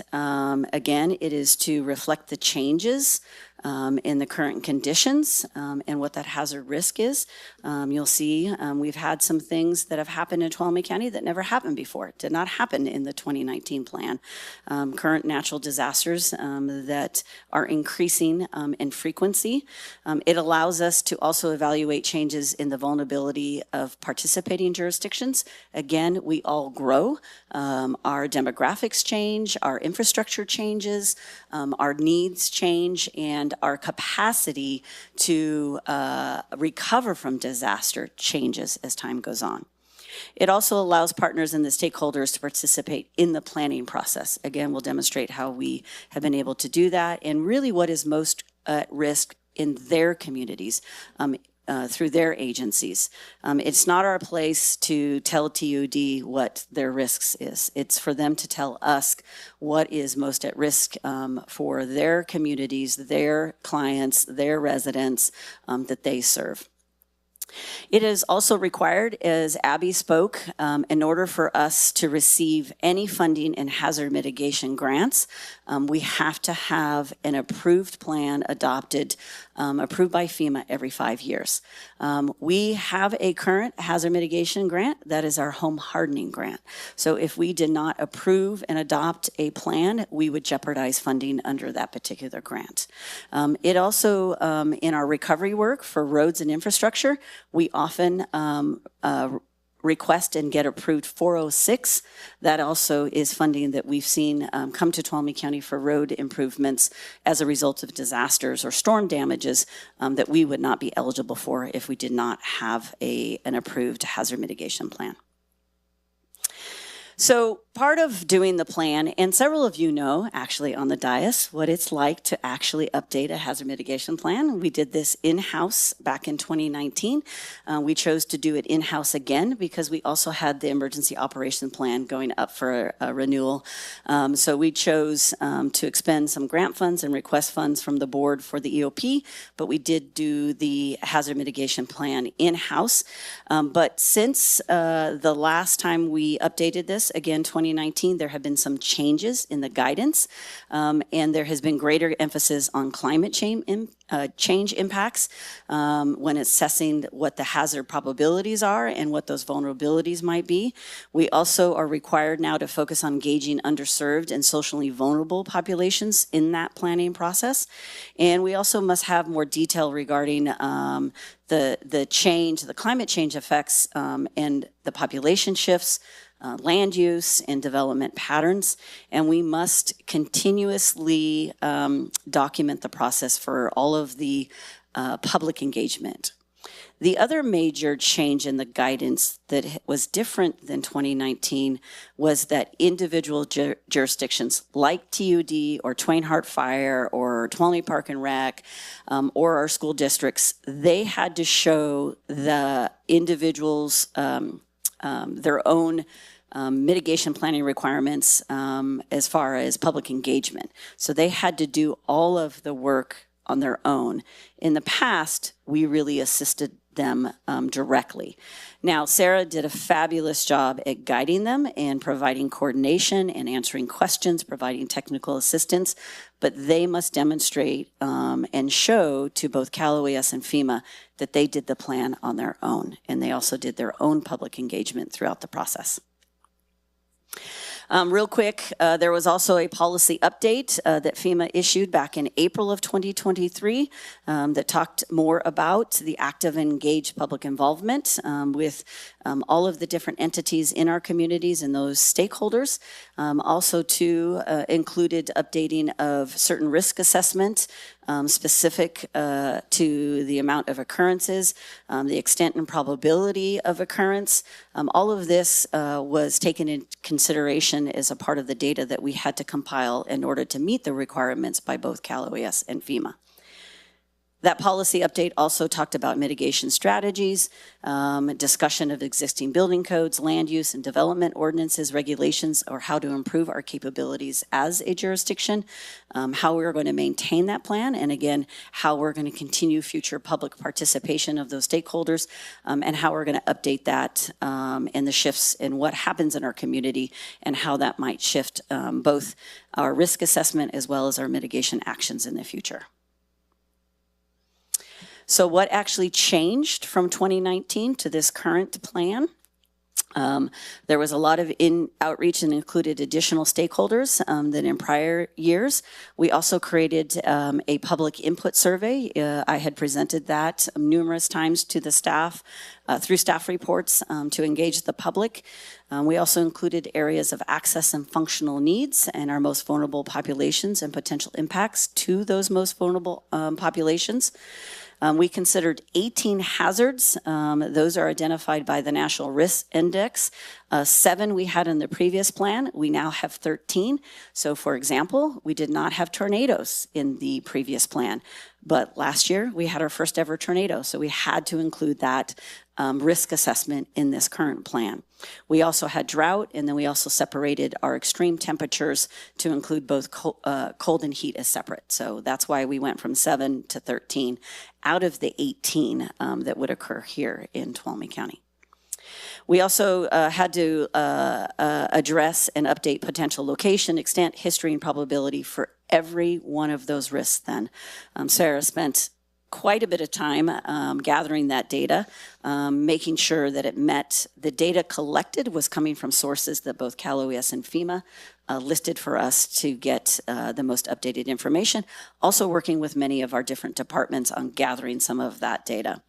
It must also address potential impacts of climate change, again, the extreme temperature, what the longer periods of time, and also updating the capability assessment of our resources in order to mitigate those identified hazards. Again, even though the increase that we've had an increase in potential occurrences, we also have improved our capacity as a local government in order to mitigate and recover from those disasters. And then we also had to add new critical infrastructure like our CRCs that were not listed in their previous plan. Real quick, review process. As stated, we started in May of 2023, drafting it, working with all of our stakeholders and partners, actually through March of this year. We then submitted a draft to Cal OES for review in April of this year, not 20204. Apologies for that typo there. They then did their first review in May, submitted that to us. They do this in the form of basically a check sheet that tells us what we need to strengthen or what we might be missing and how we need to address that in the plan. Then we submitted those changes back in June. Cal OES then responded to us in August of this year, saying that they approved it and then they sent it off to FEMA. Cal OES likes to approve it because it increases the chances of FEMA approving it. FEMA then came back in October and said, yes, this plan meets all of the requirements and we approve it. You now take it to your board for adoption. Real quick, a lot about our engagement with our stakeholders, our partners, and public. These are all the different meetings that we held throughout the process. As you can see, we started stakeholder and partner meetings at least every month. We had a couple in a year ago this month. We had several public meetings to engage the public in the process. And then we went to different community groups, committees, and commissions to present the hazard mitigation plan, to get input, to invite them to fill out a public survey, and really to participate in the commenting and the processing of identifying what those mitigation actions were. We have several of our partners that are in different stages. As you can see, FEMA has approved our base plan, and none of the other districts or entities or stakeholders can have their plan finally adopted unless the county itself adopts the base plan. So we are the base plan from which all of the other annexes fit nicely in. So TOD has had their document approved. We are waiting to hear from Cal OES, from fire districts, both of our fire districts, including Twain Harte Community Service District, and the others are still in review. The tribe, both tribes were invited to participate. Only the Tuolumne Band of Miwok Indians decided to keep as an annex to ours. Chicken Ranch decided to do their own, but when they submit theirs, they go directly to FEMA. They do not go through the state approval process. Through the Stafford Act, they go directly through FEMA for their approval, so we've supported them in that. We're happy to answer any questions. We know that there are mitigations actions that we might have missed and the partners might have missed, but I want to emphasize that this is an ongoing. We could definitely add after the adoption of the plan. We will be revisiting this. I want to put a plug in for the work that Sarah's doing under the Cal OES Jumpstart Grant. Remember, those are five census tracts, which include parts of Sonora, Jamestown, Columbia, Groveland, which meet the social vulnerability and high hazard. We will be engaging those communities to truly understand what their mitigation actions might be. The end result of that grant period, which is 5 years, is to apply for additional grant funding that identifies how we're going to address those mitigation actions in those communities that have identified the needs and ideas for mitigation actions. So what we're recommending to your board is to adopt by resolution the 2024 Tuolumne County Multi-Jurisdictional Hazard Mitigation Plan as recommended by staff. Happy to answer any questions. Okay, thank you. And I just want to tag on real quick before I put it to the rest of the board for questions. Your last comment, okay to add, as far as FEMA is concerned, would that be as long as it doesn't lessen what the base plan was? I mean, we could strengthen it a bit. I mean, that's the case in a lot of other areas. I'm just curious. Yeah, the mitigation actions that are listed have been approved by all of the stakeholders. And so absolutely, if we don't take away from what we have committed and what FEMA has already approved in the plan, we've met all of their requirements. So adding additional mitigation actions as part of our goal is absolutely something that we can present. Okay, thank you. Supervisor Brandon. Great, thank you. Just one question. We had a lot of extensive conversations kind of about the proposal there. mentioned that this is limited in what can basically be changed with it, and I think it's a very good document, and that was recognized widely too. But there was discussion of the idea of having some kind of addendum where there may be additional things we'd like to, which are not state mandated, but review in the future or at least recognize. So what's the status of that? Is that something that we would be able to discuss here? So if your board chooses to add them to the plan today, we would definitely have to resubmit this to FEMA for approval. Mind you, it is the end of the year, so we likely will not get that from them this calendar year. If we do a separate action as a list that says the board adopted the base plan, but we would like to add and incorporate these in, that would be my recommendation, that we can definitely present to FEMA and say, you know, the board considered these other additional items and we would like to include those to our base plan, so that we're still adopting the plan as it is, because it has been approved at both the CalOES and the FEMA level, as well as the community engagement and the stakeholders that have participated in it. And we would just want to make sure that it's staying consistent as action plan, mitigation actions that are eligible to be considered in the plan. Great. Well, I agree with the reasoning in the latter there of having a supplementary effort. So I'd ask that we'll be able to approve this, but have that brought back. It's not a ton of things, but you know, as one example, we have the separation in the temperature plan of hot and cold. That's good. But when we look at extreme heat events, and we saw this quite a while back, like 2 years ago, I believe you presented on it, Jamestown is experiencing about 80% of all the county's extreme heat days. It's well over, I think, 35 now per year of 100+ degree days or something like that. There are some things where I think it's more regionally targeted, and a couple others we discussed too that seemed like they were decent enough ideas, but something that wasn't required within kind of the scope of this. So that would be my request. Thank you. Okay. Additional questions? Board members? See none,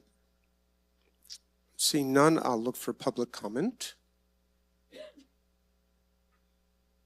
Okay, see no public comment, I'll bring it back to the board. I do want to make one comment, and Dory can confirm.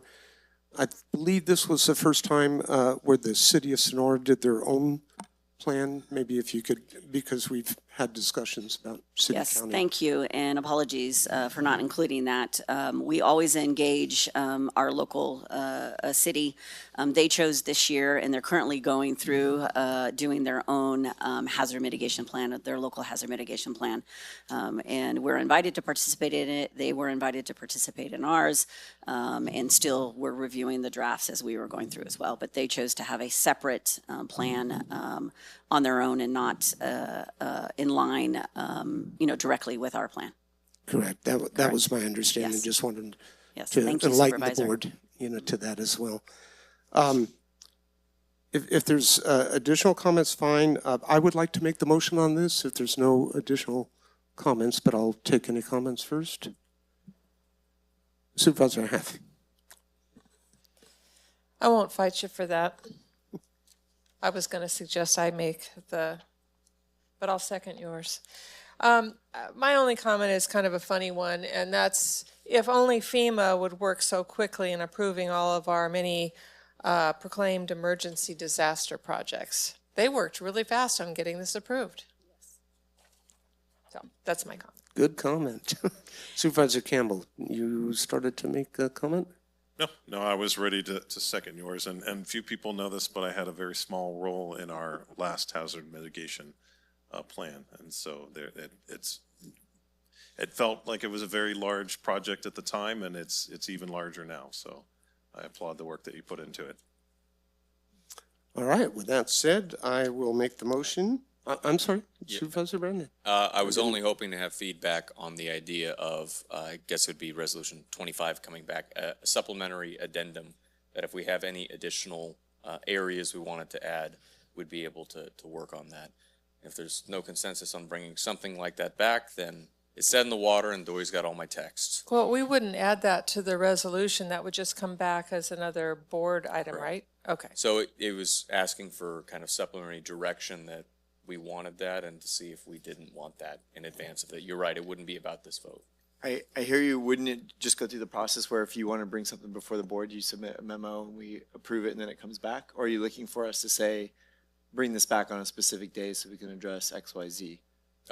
Just that it would be brought back, that all 5 of us would be able to submit stuff. It's not only my comments and district stuff. I assume we all probably maybe have some things in here that we wanted to reference, but if not, then that's okay.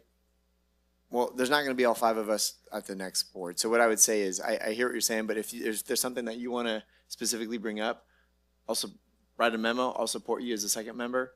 We'll bring it before the board and we'll have a conversation. Great. So, okay. Okay. Any additional before I move? Okay. I'll make the motion to adopt Resolution 111-24 to approve the 2024 Tuolumne County Multi-Jurisdictional Hazard Mitigation Plan. I'll second that. So motion by myself, Supervisor Goldenberg, was second by Supervisor Hav. All those in favor, please say aye. Aye. Any opposed? Any abstain? Okay. So, Thank you. You're welcome. Thank you for all the work that went into both of you, Dory and Sarah. Thank you. So, cut myself off there. So, board members, do you have any reports you want to do before we adjourn meeting? Not on the agenda. Good point. Okay. In that case, we'll conclude the meeting and we'll adjourn at 12:52. Thank you, everyone.